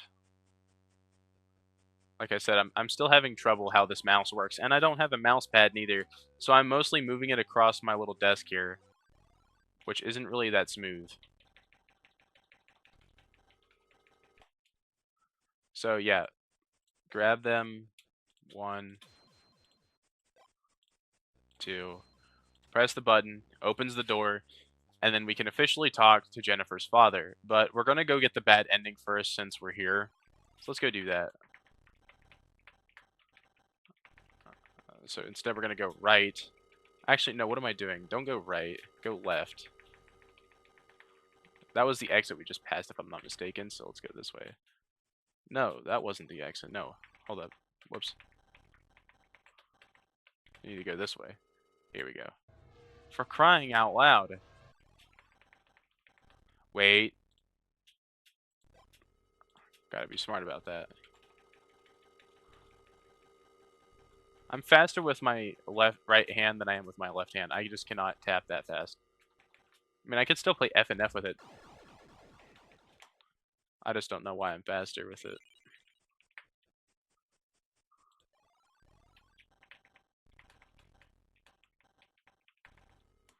Alright, so moving past your dad.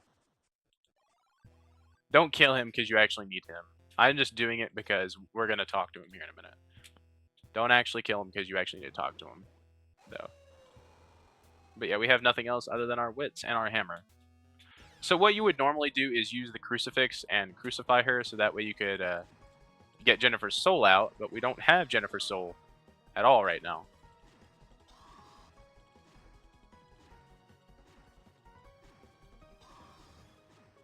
I keep on forgetting to dodge. I just can't figure out what way to dodge by the time she attacks. Oh, she hit me with her double punches. I was supposed to duck. Man! Well, hey, at least this time I can get my shotgun. Oh, wait, no, we're already in here. Never mind. Let's go ahead and try that again. That was embarrassing. For a walkthrough, I suck. For a walkthrough guide, I suck. I really do.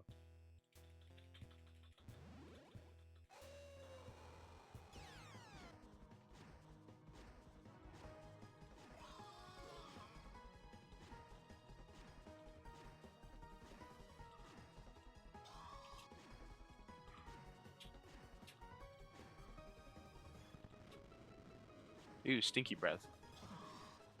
Can't see what I'm doing. Bro, it's her double punches every time they get me. I have never been able to dodge those double punches. I want you to know, for years, I have never been able to dodge her double punches. Or her double claws. Sorry, I guess. I don't know. It's just, I suck with her attacks. She is the only boss that I have problems with. And she's not even really a boss, really. She's not even that difficult. I'm just having problems when I normally wouldn't. Probably because I'm recording. Either way. I almost fumbled that, too. Fumbled the bag on that. Well, hey, at least I dodged one. Rather than getting hit by both.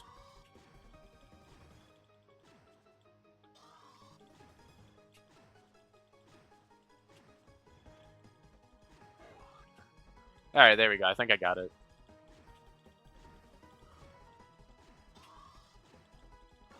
There we go. Boss fight over. And so is the game. And so Jennifer was lost forever.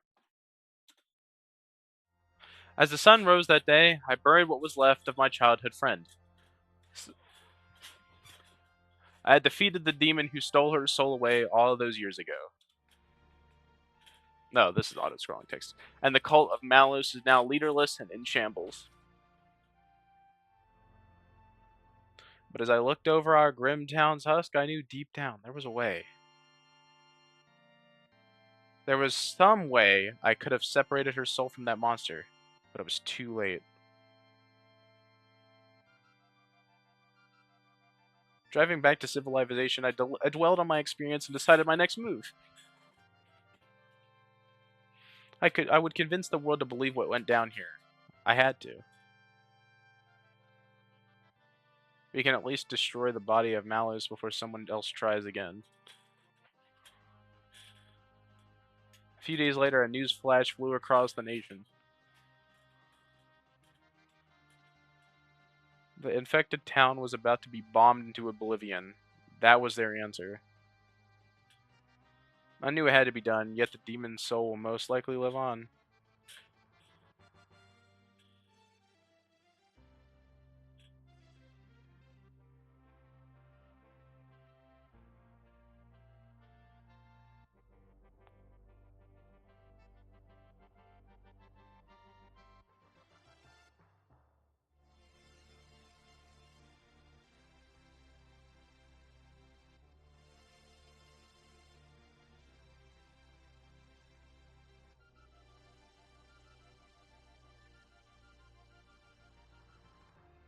Love it. Oh, crap. I'm pressing escape. So yeah, that's the bad ending. And that's not the ending we want. So let's actually talk to Jennifer's dad this time. Instead of, killing him and going into the room behind him. You don't actually have to kill him, like I said before. It's just, you shouldn't really either. Until after you have the code, I suppose. He dies anyway. If you actually kill him outside of the building, I think his body's out there as well as inside here. But let's talk to him. Yes, it's me. You bastard, you're her dad. You can't hide the truth forever. I don't believe that's Jen. These two dialogue boxes don't matter. I don't believe that's Jen. Are you daft? She's right over there. I know my own daughter, even if her mind is not the same as it once was. Give up this wild goose chase of yours. My wife and I will follow Jennifer till the end. What if I'm right? Wishful thinking for sure. I've been there myself plenty. The Jennifer we know is gone, yes, but I will still hold on to what she is now. You could never understand. I'll prove it isn't her. If you somehow could, I would do anything to believe it. If something is being kept from me, I had better be the first to know. Why would she put me through like this? Proof, huh? If you find any, show it to me, please. Oh, listen, trust me. And then these two dialogue boxes don't matter. Goodbye, boy. Maybe meet again in better days. I'm staying right here. This is the guy who, in the first game, convinces Spencer to go save Jennifer and is now working for the cults, which is sad. Oh, wait. I almost made a grave mistake. Go back in. Grab these balls before you leave. The power balls. So, he's going to tell you the safe code that we don't know just yet, so just leave it there. We don't really know that safe code just yet anyway, so might as well just get back outside, am I right? So what are we going to do now, you probably ask? Well, the only thing we can do. So we have two balls. Oh, hold up, let me put this in the back. Whoopsie.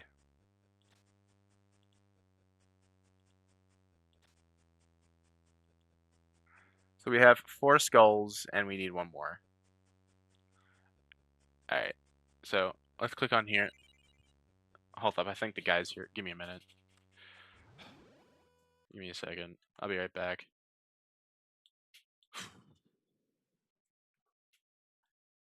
Alright guys, so I'm back. Sorry that took me so long to get back. You can already see what time it is. Now, if you're wondering if I already appear to be at the tower, that's because I was recording earlier, And what happened was, or at least I thought I was recording, and then I didn't. I wasn't actually recording because I tried to use a keybind and it just didn't work. So I'm no longer using keybinds. So let's try this again. So file 1. So yeah, I'm already at the tower. For the record, we were right here. Last time you saw us, just go left and then go right and then go straight and then go left into the tower here. This is where you want to be.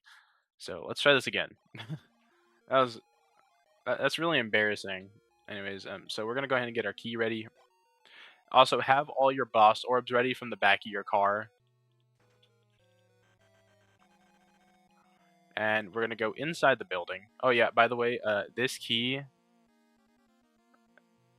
I don't know if we need it again later, but I think you should keep it. I actually completely forgot if you need it again later or not.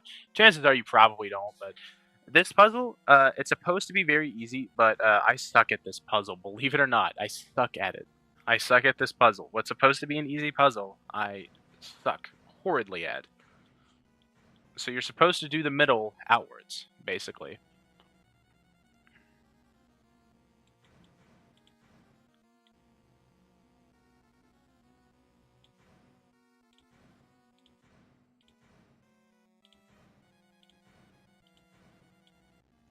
Well, I already misaligned it. Let's try this again.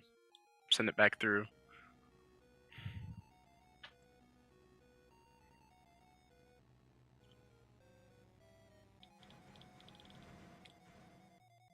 And then the outer one, and then we should be done. I'm honestly surprised I got that. Because normally I screwed that up horridly. Horrendously. Anyways, so by doing that, you can leave. You can also screw the puzzle up if you want, because it doesn't have to be solved after that. You've already solved it, so screw it up as much as you want. Alright, so let's go back to our car and save, because here comes the funny puzzles that like to keep you here. In other words, I'm not exactly a great puzzle person. So we're going to go upstairs. And you're going to come to this room. There's a piece of paper here. 2 of these 3 maidens are demons in disguise. One will reveal the way forward. A demon can only tell lies. Release the truth to find your path. So let's talk to him. This one says, the redhead is lying and I am innocent. Okay, so let's see what she says. I don't even know how to lie. Okay, so that's false. The brunette is a filthy lying wretch, not me. Which would mean that she... Yeah, I got you there. You really thought... No. Basically, she wasn't lying, because she was telling the truth about this one, and that this one was lying. You really thought that that was the truth. Sorry, guys. Sorry. It's actually the one on the left. So, it should be different. The girl in the red dress is the devil, not me. I would never deceive you, I promise. Oh, no, it appears to be the same. Yeah, so... Yeah, she is not lying. She is actually the one you need to open. So let me try to explain this better, now that I've got you. I'm just joking, I actually did fumble there. I actually thought... I had to rethink that for a second there. I'm gonna be completely honest with you. Basically, here's how it goes. So, let me load it again. Let's see if I can explain this as well as I possibly can. I'm not exactly a good explainer of puzzles. It took me a while to figure this out, but basically, let's say this. So, let's talk to, say, her first. The blonde demon girl lies. Oh, hey. It's actually different this time. So, blonde. She is talking about her. I would have honestly preferred her just say yellow hair. So, basically, she is saying that this one's lying and we can believe her. Well, what about her? I do not tell lies. So, already, she is telling the truth. And the girl in the red hair, which would mean that she's lying, so she's telling the truth. Does that make any sense? Let me run it back. Well, let me show you guys one last time so you understand what's going on here, because I feel like Paul just really didn't explain this well enough to me. So I want to reiterate so many times that I struggled on this puzzle for so long. That girl in blue is lying, so now it's blue, which would probably mean she's already... Let me go, and you can move on. At this point, you should already know that she's telling the truth, so... You see what I'm talking about? One last time. One last time. Mostly because I'm enjoying myself actually being able to figure out what's going on here now. Hopefully she'll give us a different one. Maybe it's the blonde-haired girl, quote-unquote, according to the game, that doesn't like this stuff. Let's talk to her. That first girl is sketchy, which probably means she's talking about her. am not evil. Third girl is. I don't even know. Count a lie. Essentially means she's telling the truth because she's telling the truth about her, and that would mean that she is the one who is not lying. See? Pretty simple puzzle once you know what you're doing. It's just that I cannot believe I got stuck here for so long. And I thought that this was just a place that you just had to guess. Nope, you don't have to guess. Yeah, just one more time. One more time. If you don't like this, then go ahead and skip forward. It really won't take but 2 seconds. I just want to iterate one last time that I suck so badly at this puzzle, and hopefully me explaining it will be better. I never lie, which is already bad. That first girl is sketchy, but you can trust me, and already I know she's the one telling the truth. See ya. All right. So this puzzle, this one's pretty easy. Here's what we're gonna do. We're gonna put 4 here and 4 here, and push the button. Okay. So now that we know that either one over here is heavier or one over here is lighter, so why don't we go ahead and test that theory by putting another group right here. And it seems that we have a heavier one over here. So this time it's heavy. Sometimes there's a lighter one if I'm not mistaken. But let's go ahead and put 2 over here. And now we know that the heavy one is over here.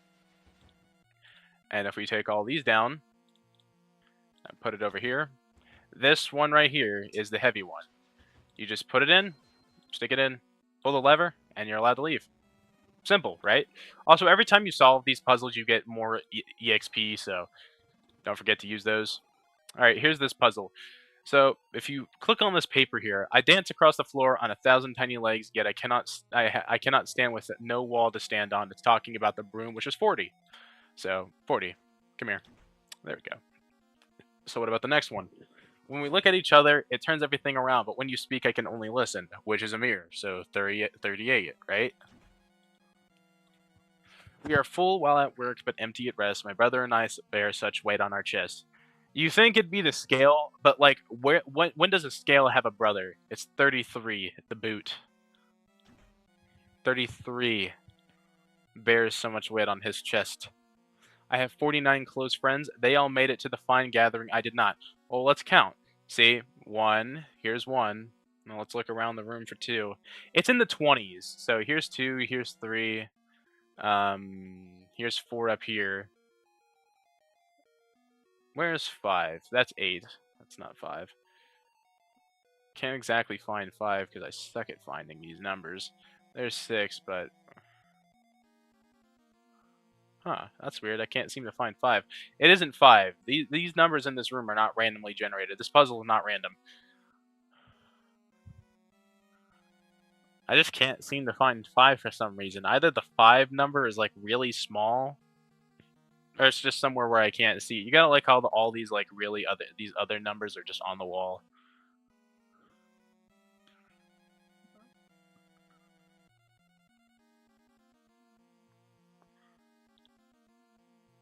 Well, I can tell you right now, it certainly is not 5. I'm trying to count so I can show you guys where every single one of these are, but it appears that oh, 5's right. You can really tell I suck at finding these numbers when it's so obvious. All right, so 6 is right here. There's 7. 8 is right here. 9, buddy, where are you? Could have sworn I saw you just a second ago. 9.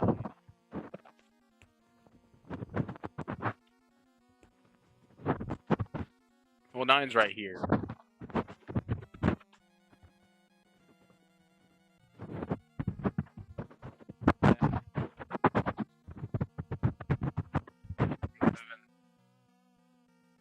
Twelve, 13, 14,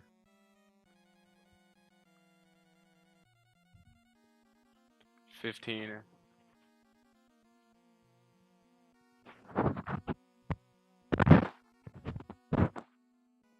Hmm. 16.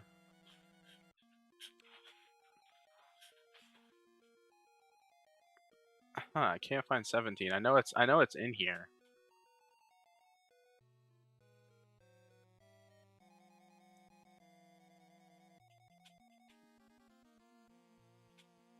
Keep on accidentally moving my mouse.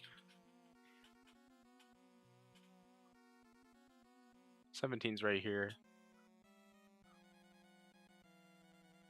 18. Can't find it nowhere.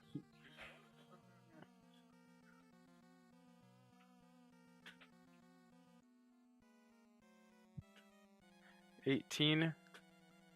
I saw 19 already. That's already, I already know for a fact that number is in here. It's right here. 20.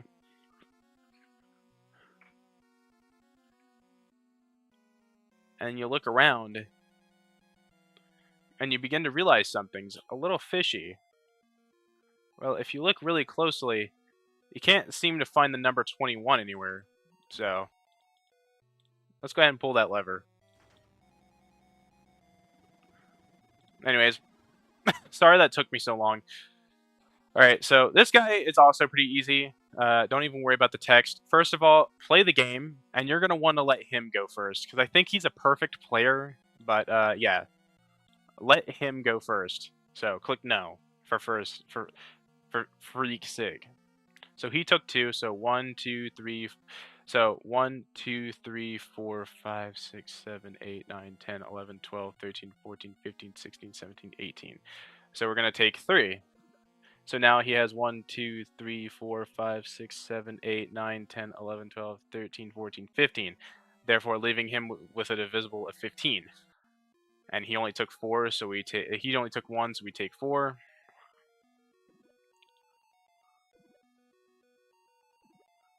So he took that many. So if we take 2, it leaves him with 5. And I guess he's probably going to take all 4 because he's a loser. And I'm going to take the last one and win the game. You have bested me. Excellent work, friend. May you find what which you seek. And then he disappears. He will jump scare you and kill you instantly if you fail to do that puzzle. Anyways, so coming up here, 1. Once you put these in here, you don't need these boss orbs anymore. As long as you use the boss orbs back at the cultist base, you should not need these anymore. And then we just let this cutscene play out. And then our menu kind of just scrolls away. Which honestly kind of looks really cool, in my opinion. I love this music, too. It's probably Splatterhouse music, but whatever it is, it fits this game very well. And I absolutely love it. It's beautiful.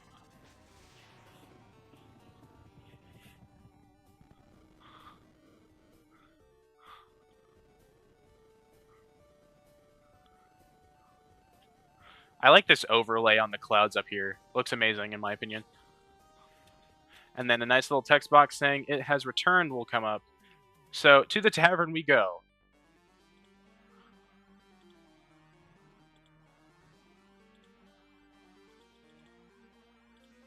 I absolutely love the fact that I can do that girl puzzle now. I didn't understand how to do it before, so I feel happy with myself knowing how to do it now. I'm being serious whenever I say it. I say whenever that I used to struggle with that puzzle for that specific reason.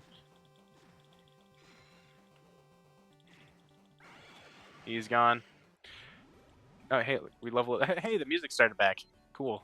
Put that on speed. You'll see why we're putting that on speed here in a minute. Anyways, so to the tavern we shall go. We're at the tower right now, so it's not that far. Also, this music continues to play while you're on the road and everything, so we're gonna go left, then right, and then right. So just keep your mouse over here and continue to click right.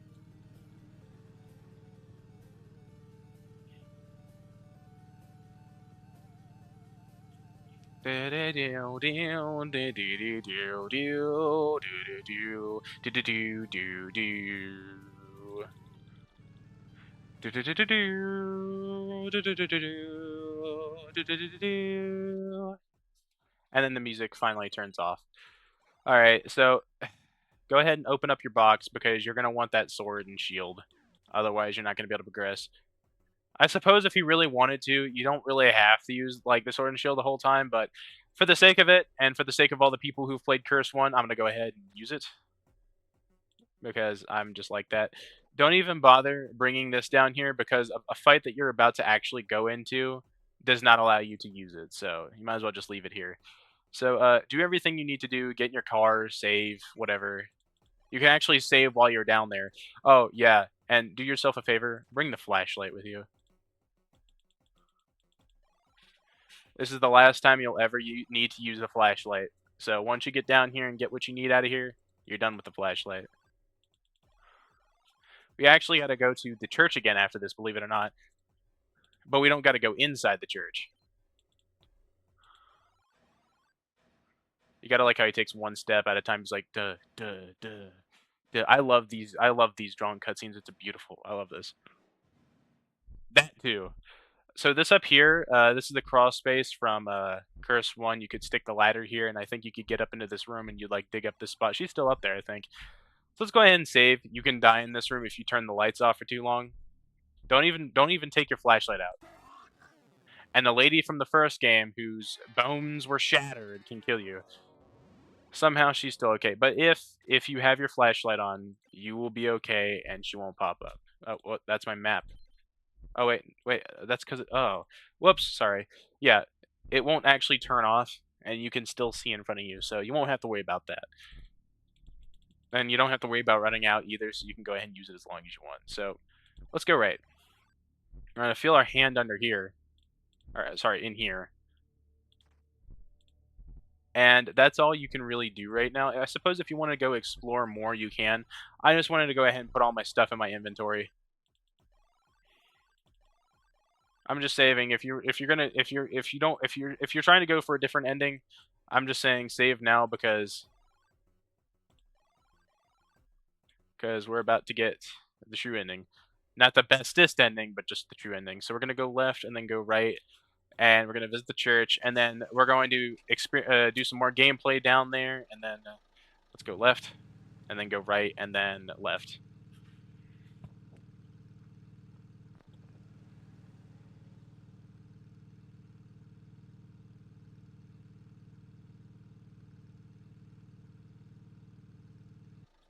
All right. So honestly, I don't even need to save my game. I don't even know why I'm doing so.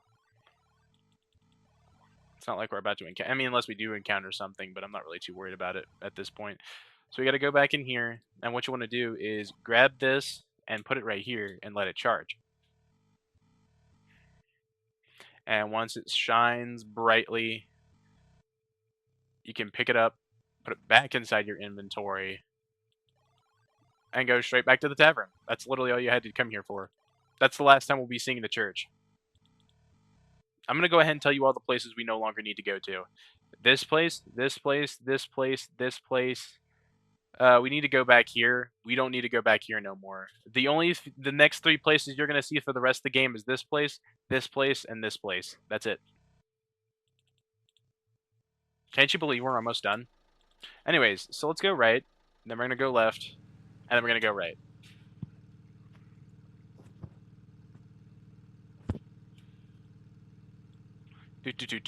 Four-way intersection, go right. Man, these roads are extremely small. How do two cars drive on these roads?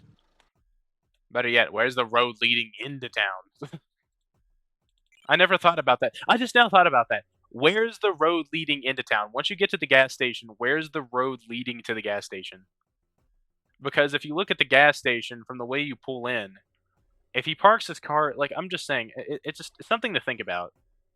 I feel like there should be like a little spot on the map that shows you like where you can like where the thing is. And I feel like if Paul really wanted to, he could, but that's too much. I'm just joking though. It's really I just never thought about it that way. I'm nitpicking. I'm sorry. I love this game though still. It's absolutely beautiful. Beautiful. I love it. Anyways, we can go ahead and save now. I don't even know why I saved like I was about to go do something. So we're going to go forward. We can go left later.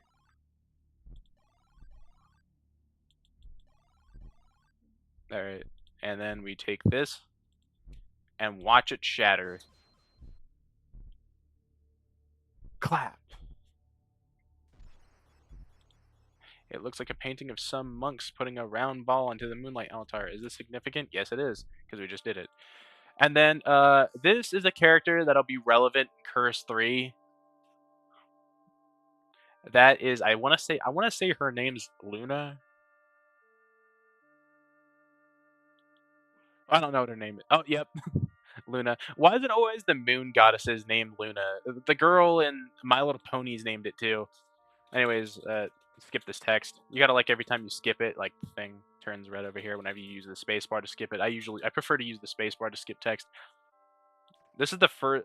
I love animated items like this. It's beautiful. I like looking at it. It's pleasant to the eyes. I don't know why. Anyways, oh wait, I forgot to talk about this room. There's gonna be a puzzle in this room involving this stalactite. Also, wow, it's super dark in here. You can't see anything in here. Let me just go ahead and grab my sword out because it's the only thing I can attack with. As I promised, I'd take it down here. Okay, so this guy's attacks are weird. You're probably like, oh, he's swinging this way. Well, I gotta dodge this way. No, you're supposed to dodge into his attacks. Watch. Yep. That confused me the first time, and I even got confused this time as well. Dodge too late. There we go. He's dead. He didn't fare too well against the sword. I'm about to level up soon, aren't I? Nope. I better be doing this boss fight flawlessly. It's pretty easy to do immediately. But if you go up here, you can't go through here. All of this, it's caved in. That's where Spencer went, and you can even see how the ladder's kind of just grown into the side. Maybe the plates have shifted, I don't know. So if your light was turned off, this is what it would look like in here.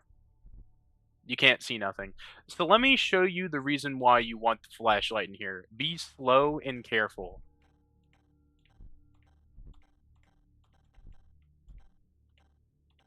When you come to a dead end,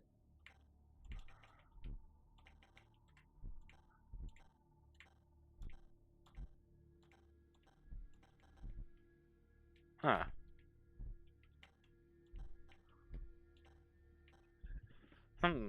I can't seem to find them.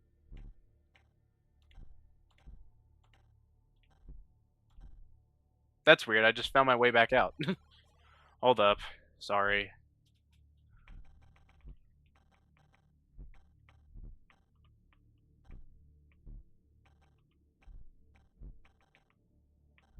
So if you're really slow and careful, when you come to a dead end, you may notice that you can see something in the darkness. You see that right there? If you walk one step closer, it's game over. So back up while you still can. Don't get any closer than you need to. So this is the way we need to actually go. So if you go left, here's the save room.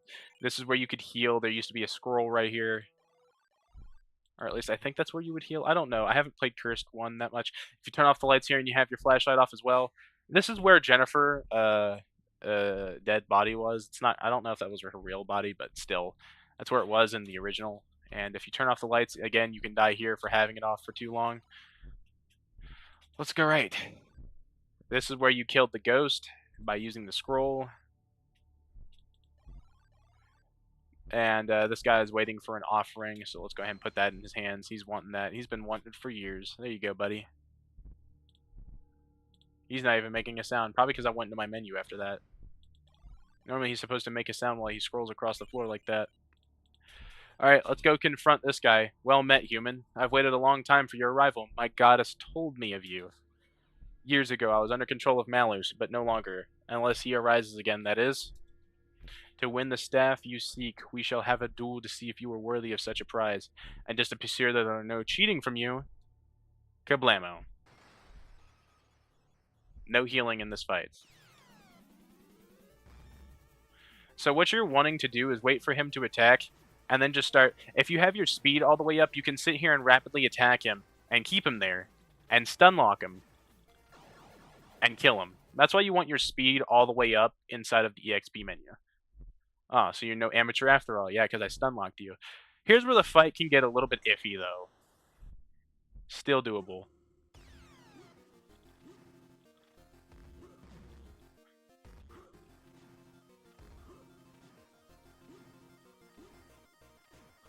Put your shield out for this attack. I dodged. I dodged right. I meant to dodge down. I saw him winding up for the attack, and I dodged right. That's embarrassing. Sorry about that. Yeah, so during his second phase, what he'll do is he'll bring out these maces.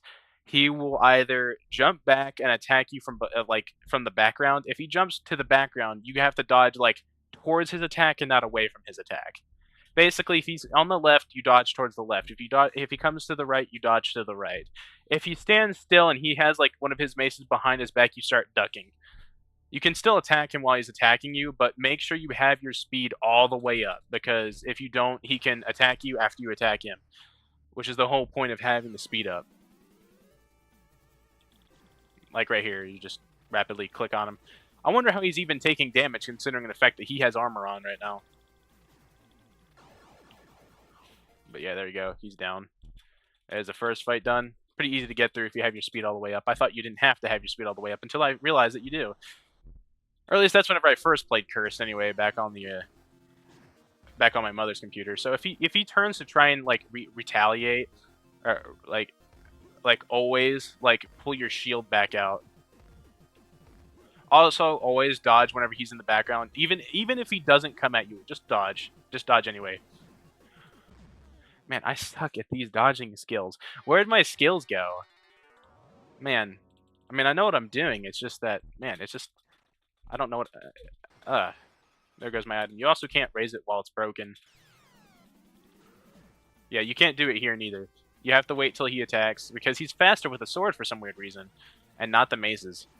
I mean, I guess that makes sense, but like, if you're faster with the sword, why switch to the mace? It just makes you wonder why he would switch to the maces if he's faster with this. Because, you know, these things are heavier, and they are attached to chains. They are attached by chains. Not to mention the possibility of accidentally hitting yourself. I can't dodge. I just can't do it. This is embarrassing. Alright, one last try. And if I can't make it, I'm putting all my points in the health category so I can, you know, get some... Normally I can get this fight down easily. And then I do that crap. Yeah, this fight's been lost already. Me and the XP cursor can't do it this time. My reaction time's just too slow. I can't pinpoint why. It just feels like the keyboard's laggy. It's felt like that this entire time. I've just gotten used to it, and I have to get reused to it with this fight. Alright, let's see if I can do it this time. I pressed down, man. I really wish I had a visualizer down here to show you. Well, at least we can go ahead and get the health problem out of the way. Just go ahead and advance the text. I might just skip to whenever I get to the second phase. Nice try, bud. Stun lock you again. One more time. And he's done. I don't know why I said one more time, like he was about to die right there and then. I don't know how much damage this guy takes. I think you can actually make him immortal in the first game, if I'm not mistaken. I'm not sure if that's how that works here. But I pressed the button, buddy.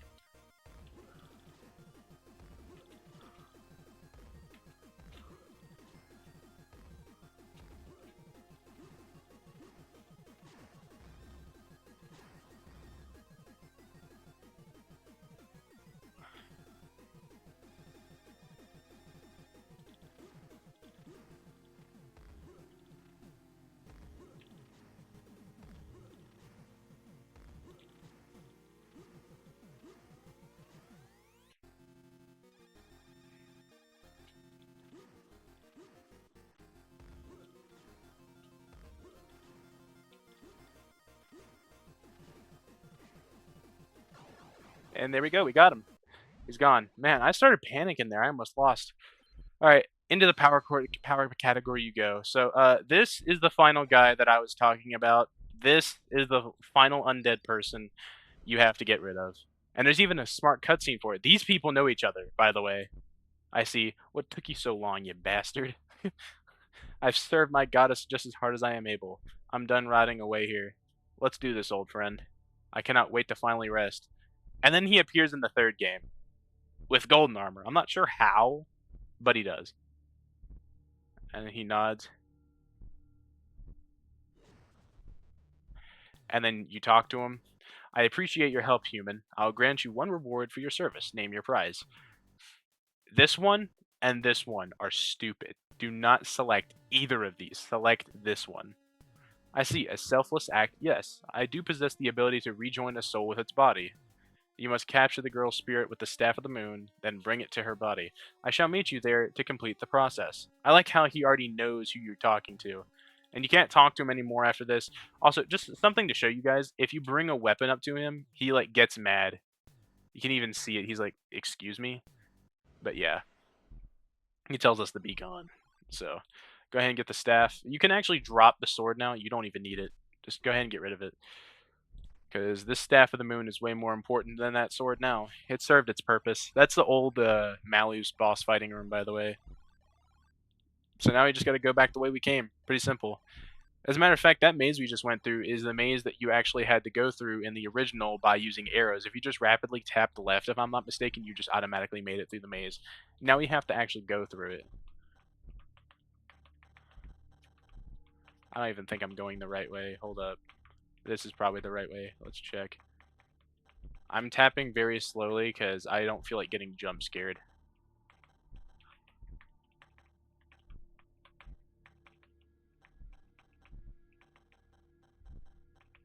There we go. That's the end. Until this guy showed up. Well, might as well show you guys how the staff works. So, you can rapidly tap for a rapid fire, or you can charge it up.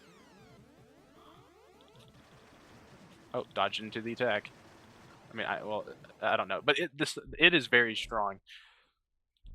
So, yeah, we are completely done down here. We do not need to be down here any longer.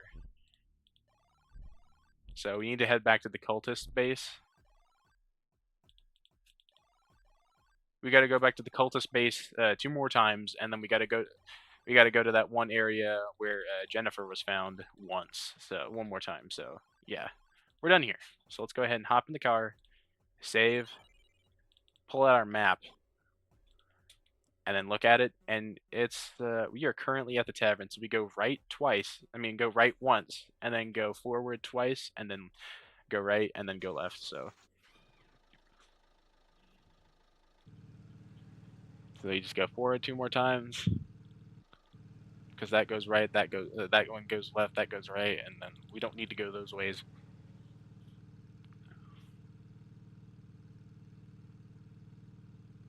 So now we got to go this way.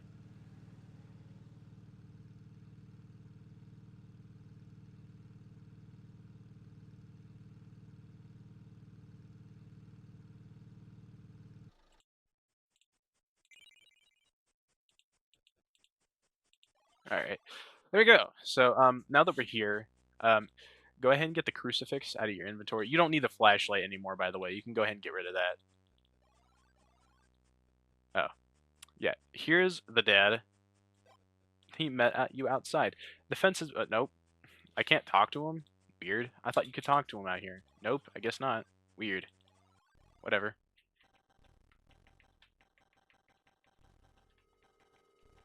That's funny because somehow he died. I don't know. Anyways, we got to go in here. She knows what we're here for, so. Well, look what we got here. I hear you've been snooping all over the place. And here you are, in the center of our operating base. Care to discuss what you've been up to? Jennifer? So you figured it out, huh? Don't believe my appearance? Well, that's just rude. I took over the girl's souls fair and square. Finders keepers. I am the voice of Malus, and I inform this cult of his wishes. They have nearly finished his new body. You will not get in our way. I don't know what you thought you would find here, but your girl is long gone. You've wasted your time coming back. She no longer exists. We are in total control. Lies. Her soul is mine, outsider. Tell that to the tell that to the cross, says Randall. I guess I don't know. All right. Once she screams, immediately get your staff out and start sucking this. You don't actually have to trace her soul. As long as you have it out, then you'll be fine. You have to do this for like 3 cycles.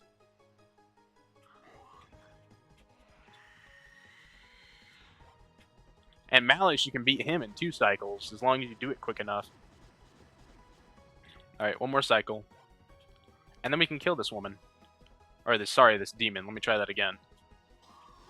Ouch. Hey, that was disgusting. Don't bite me. I just now realized I have nothing to fight with. That's not good. What am I supposed to fight with then? I have nothing to fight with. Let me just recite biblical rehearses. Blah. I forgot to bring a weapon with me. That is sad. The music, the music's still playing. Hold up. That was embarrassing. I completely forgot to bring a fighting weapon with me.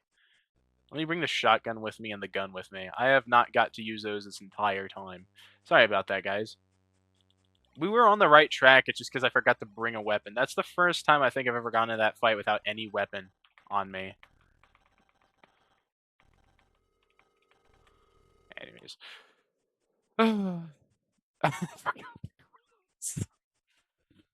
I forgot the cross. What a walk through this is. I really hope you guys weren't like me and forgot to bring the cross in, because you do need a weapon. Like, I really hope you didn't forget to bring the cross in. I really hope you didn't forget to bring a weapon in. And I hope you didn't forget to bring the staff in, because you still have to kill the final boss. And I was like, wait, what am I going to fight with if I don't have anything? And I didn't realize that till, like, after the third cycle. So that was embarrassing.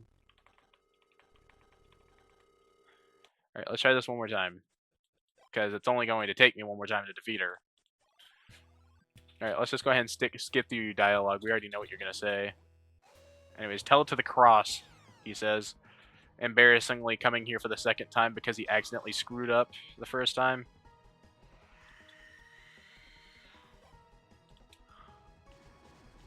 I just wonder how Jennifer's soul even got. It just makes you wonder, like, how her back even opens in the first place. I wonder how that works. Yeah, there we go. Sorry it takes me so long to menu. It's just because, again, I don't have no mouse pad, and I am playing on my table.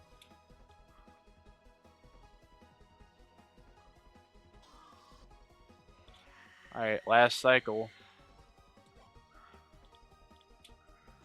If I get it early enough, at least. Yeah, there we go. There went the last cycle. Oh my god, look at the amount of bullets I have for not using it. You know what? Ow, god.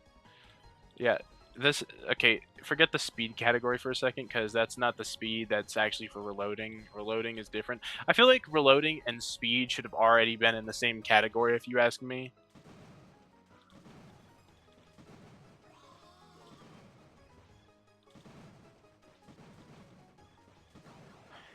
And just like that, we've killed her. Now, because we have her soul in here, you cannot shoot it. Did the music... Hold up. Did y'all hear that? But yeah, it slowly disappears. So I'm gonna put this in the power category. Oh, hey, her body came back. But yeah, you physically cannot shoot it. Go ahead and get my gun. I can't get over... Oh yeah, I can't leave till the body disappears neither. It's like it has to establish that her body is gone. Any cultists want to get in my way so I can shoot you in the ugly face? Alright, so, yeah. You found the staff. What? Where'd I get that from? You found the staff. Excellent. But you will also need a way to perform an exorcism of sorts on her. Please do what you can. I like how I have to click his feet and not his face. Like, what is that? I'm not even clicking on him at that point. Alright, do I even need any other weapon? Nah. I really don't need any other weapon. Unless I run into some enemy while I'm down there, then I really won't need anything. So we'll have to come back here one more time. We just gotta bring Jennifer back, like, over here. So we're currently going this way to this intersection. We're going to take this way because it's the quickest way rather than going this way, because you end up having to make more clicks if you go that way. So we're going to go forward and then go left. And practically hug the wall.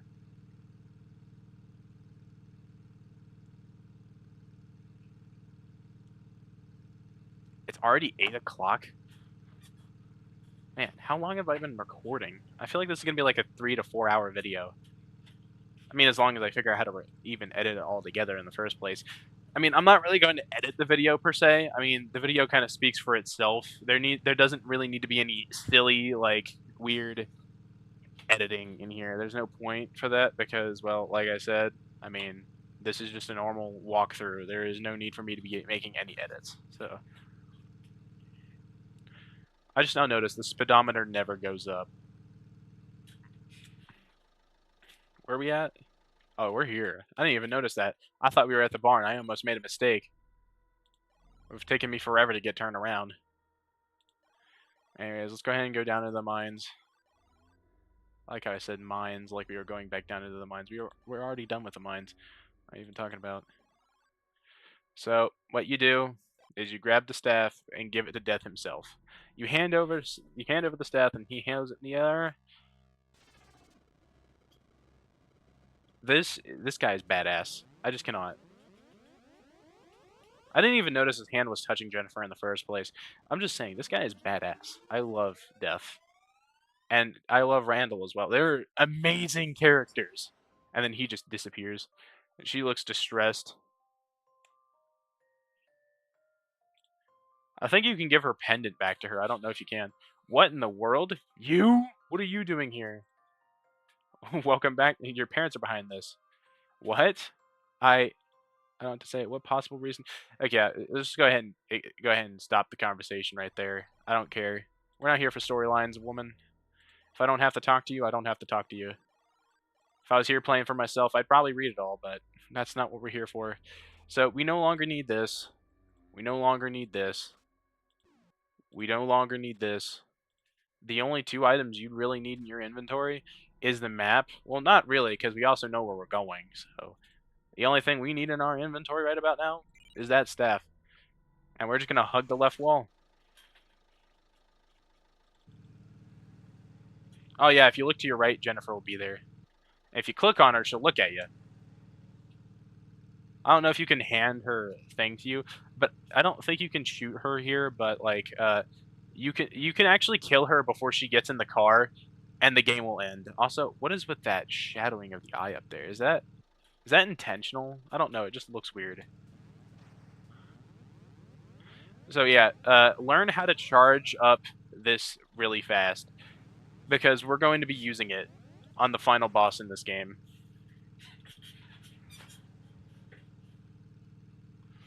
I can't believe it. I'm taking you home, Jen. Do you like that? Do you like that? The fact that the demons have terrific acting skills to pose as Tim's daughter. Oh, hey, hey.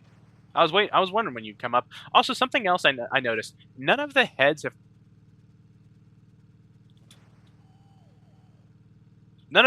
have popped up to hit my windshield yet. That's kind of odd. This is the first game I've ever gone through where no one has hit my windshield yet. Sometimes like a head will appear and it'll hit your windshield. I don't know. It just happens. It's an event in the game that can happen. It just didn't happen to me. Which I don't know. I mean, it's not really a rare occurrence. I've had it happen to me twice. Ooh, that does not look good, and I wonder who's behind it. So if you actually talk to her and try to click exit, if you click exit, she will shoot you and kill you instantly. Shoot her first. Don't even bother talking to her. She's a piece of crap. And then she'll use her Hadouken powers to send you back to the car.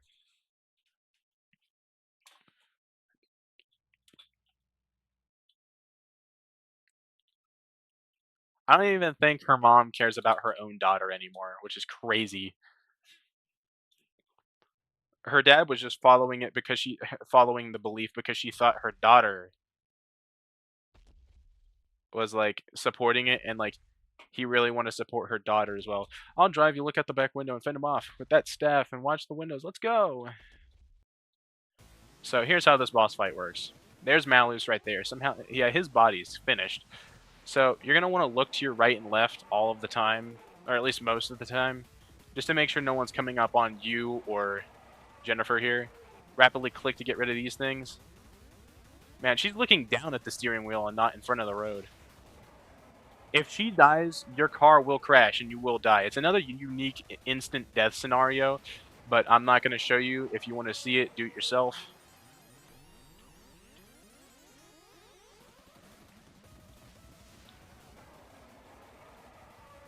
That's actually the most unique instant kill in this game, actually. The car crashing, because I don't know. Well, we killed him fast. I think he's knocked out. What are we going to do now? He's going to destroy the world, she says. All right, so I'm going to go ahead and put this on health.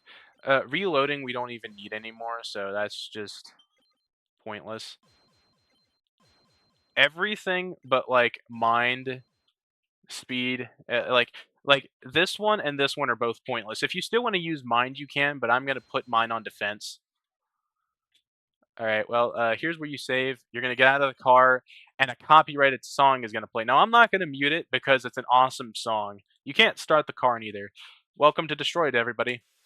I think that's what it's called. Annihilate? I don't know. I think it's called Destroyed.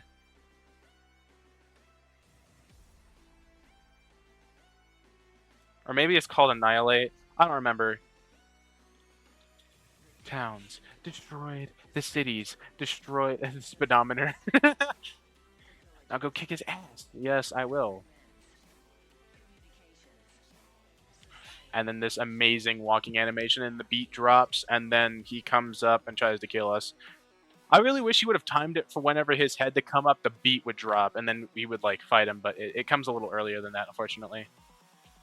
Right about. I really wish it would have said you have been destroyed as the head came up, but it doesn't, unfortunately. So if his hands come too close together, it's an instant kill. Don't let that happen. So what we're aiming to do is shoot out all of his horns. You can actually charge up the staff to get rid of it faster, but that's not what I'm doing. I'm mostly rapidly clicking, because I like rapidly clicking, because my finger's really good at doing that. If you click too fast, I think it won't actually fire, or it just won't even charge. It just won't. It'll start charging up weirdly and randomly. Yeah, I might have to just tank the damage. Yep, I'm getting set on fire. Ah, that really hurts.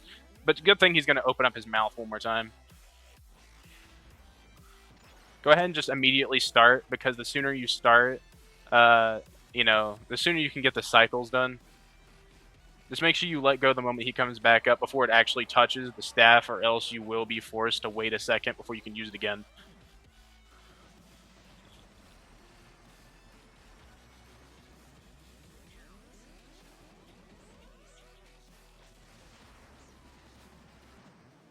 Dang, what did I even die to? I couldn't even see what I did. That's weird. Oh well, too bad. Can you imagine Randall dying at the very end? Oh, hey, he fired his laser. Cool. Go ahead and get rid of those two real fast.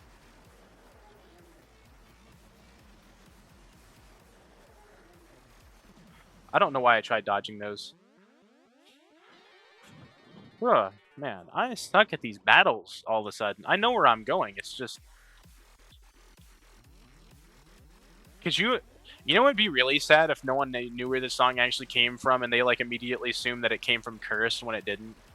I don't know if like the song Annihilate was made for the purpose of just Shapes and Beats. All I know is that that's the first place that's the first place I heard it from outside of Cursed, and I just didn't know what the song was. I mean, it's a good song, don't get me wrong, but it's just not the type of stuff I'd listen to. It's a really good song though. Cynthia loves it though. Go ahead and start charging. Hopefully I won't screw it up this time, because I do have a lot of HP. Yeah, we can do this XP cursor. We can do this.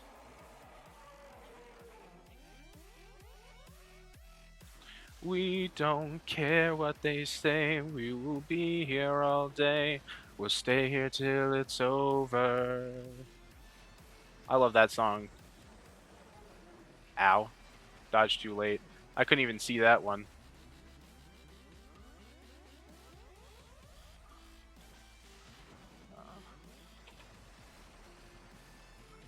He's gonna go ahead and finish his fire attack before he actually opens up his mouth. Go ahead and start. Wait, what? Man. Well, there goes second. There goes second cycle. We have to do it on the third cycle now. That sucks. It's because I did it too early. Oh, wait, nope. Second cycle. Cool. Oh, he also has the same boss, Void. He's got the same boss orb as that one guy you defeat earlier. So if you beat this game on hardcore, there'd be this golden rag that Randall would give to death, and it's a brilliant ending. I love it. Anyways, so the game's finished. So let's go ahead and enjoy the final ending, the true ending. I'm gonna move my cursor out of the way. XP can watch from down here. With his evil soul removed, the body of Malice dissolves into the darkness, releasing the countless stolen spirits. They can finally find their peace as they are successfully separated from their evil host. The entire town will soon rest for all eternity. All of the wretched beings created by the demon and his followers melt away into nothingness once again. As you see the dawn break after what felt like ages, you realize there's only one thing left to do. Well, make that two things. You begin the new day helping Jennifer bury her parents. Or bury, whatever. I say bury. They may have committed horrid atrocities over the years, but you both know that this was the influence of Malus. And you both pray for their spirits to find atonement for their evil acts. Next, you remember the void generator inside the cultist base. Clutching the staff of the moon, you know exactly what your last step is. So, this right here looks final. And Paul even said himself that he planned that this game was going to be the last. He planned for this game to be the last.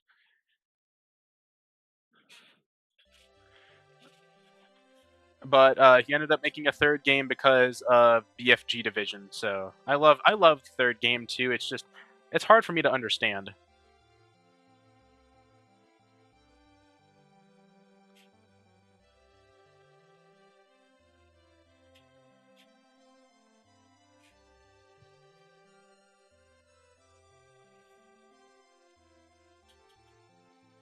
So yeah, see what I mean? 3 fingers. It gets turned into four in the he actually has 4 fingers whenever you hold the gun, believe it or not. Whenever he goes to reload the pistol, he has 4 fingers and not 3.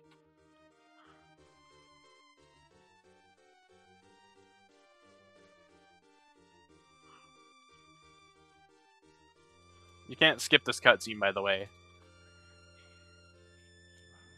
By the way, her hair is an overlay of what's actually underneath.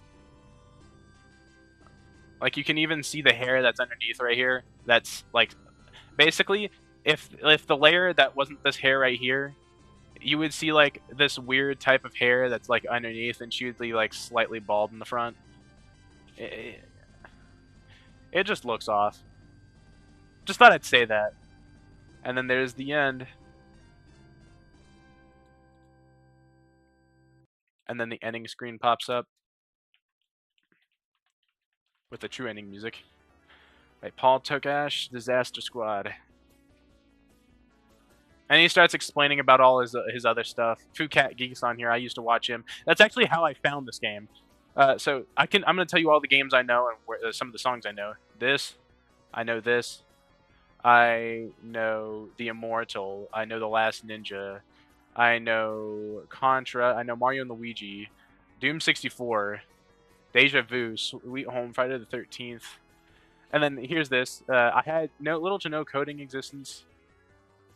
And, you know, Curse for my friends to play for fun. It was very primitive, but it only took 1 week to complete, which is amazing.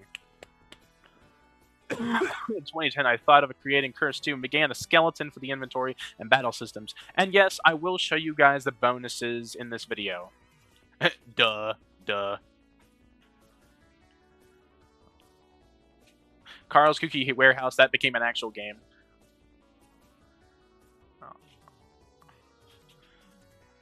Believe it or not, Carl's Cookie Warehouse. Let me see. Foodcat Geek, I know this. Neko the Circle, I know these 2 people. This is the guy that plays Changed, and this guy played Curse 1 and 2. I haven't seen him play Curse 3 yet.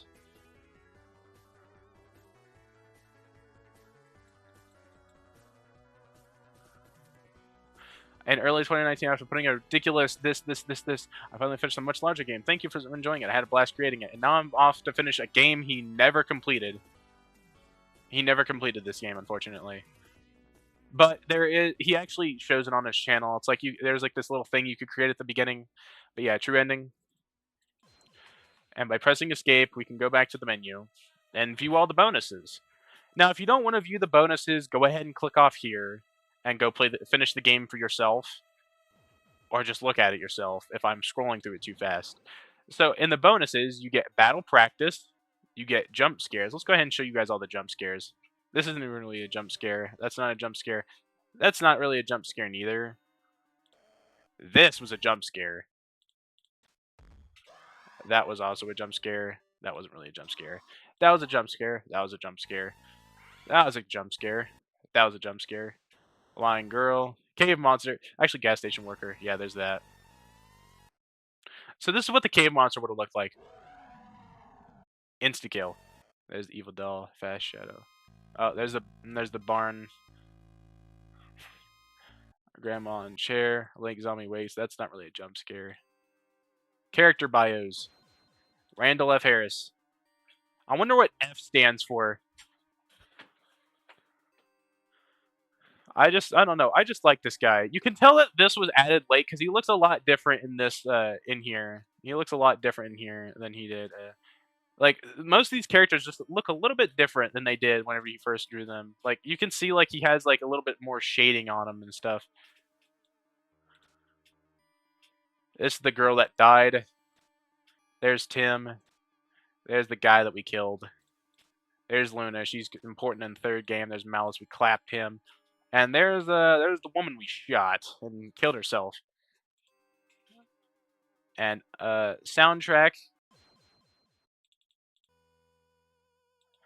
I prefer this. I love it. Yeah, that does the Metroid as well.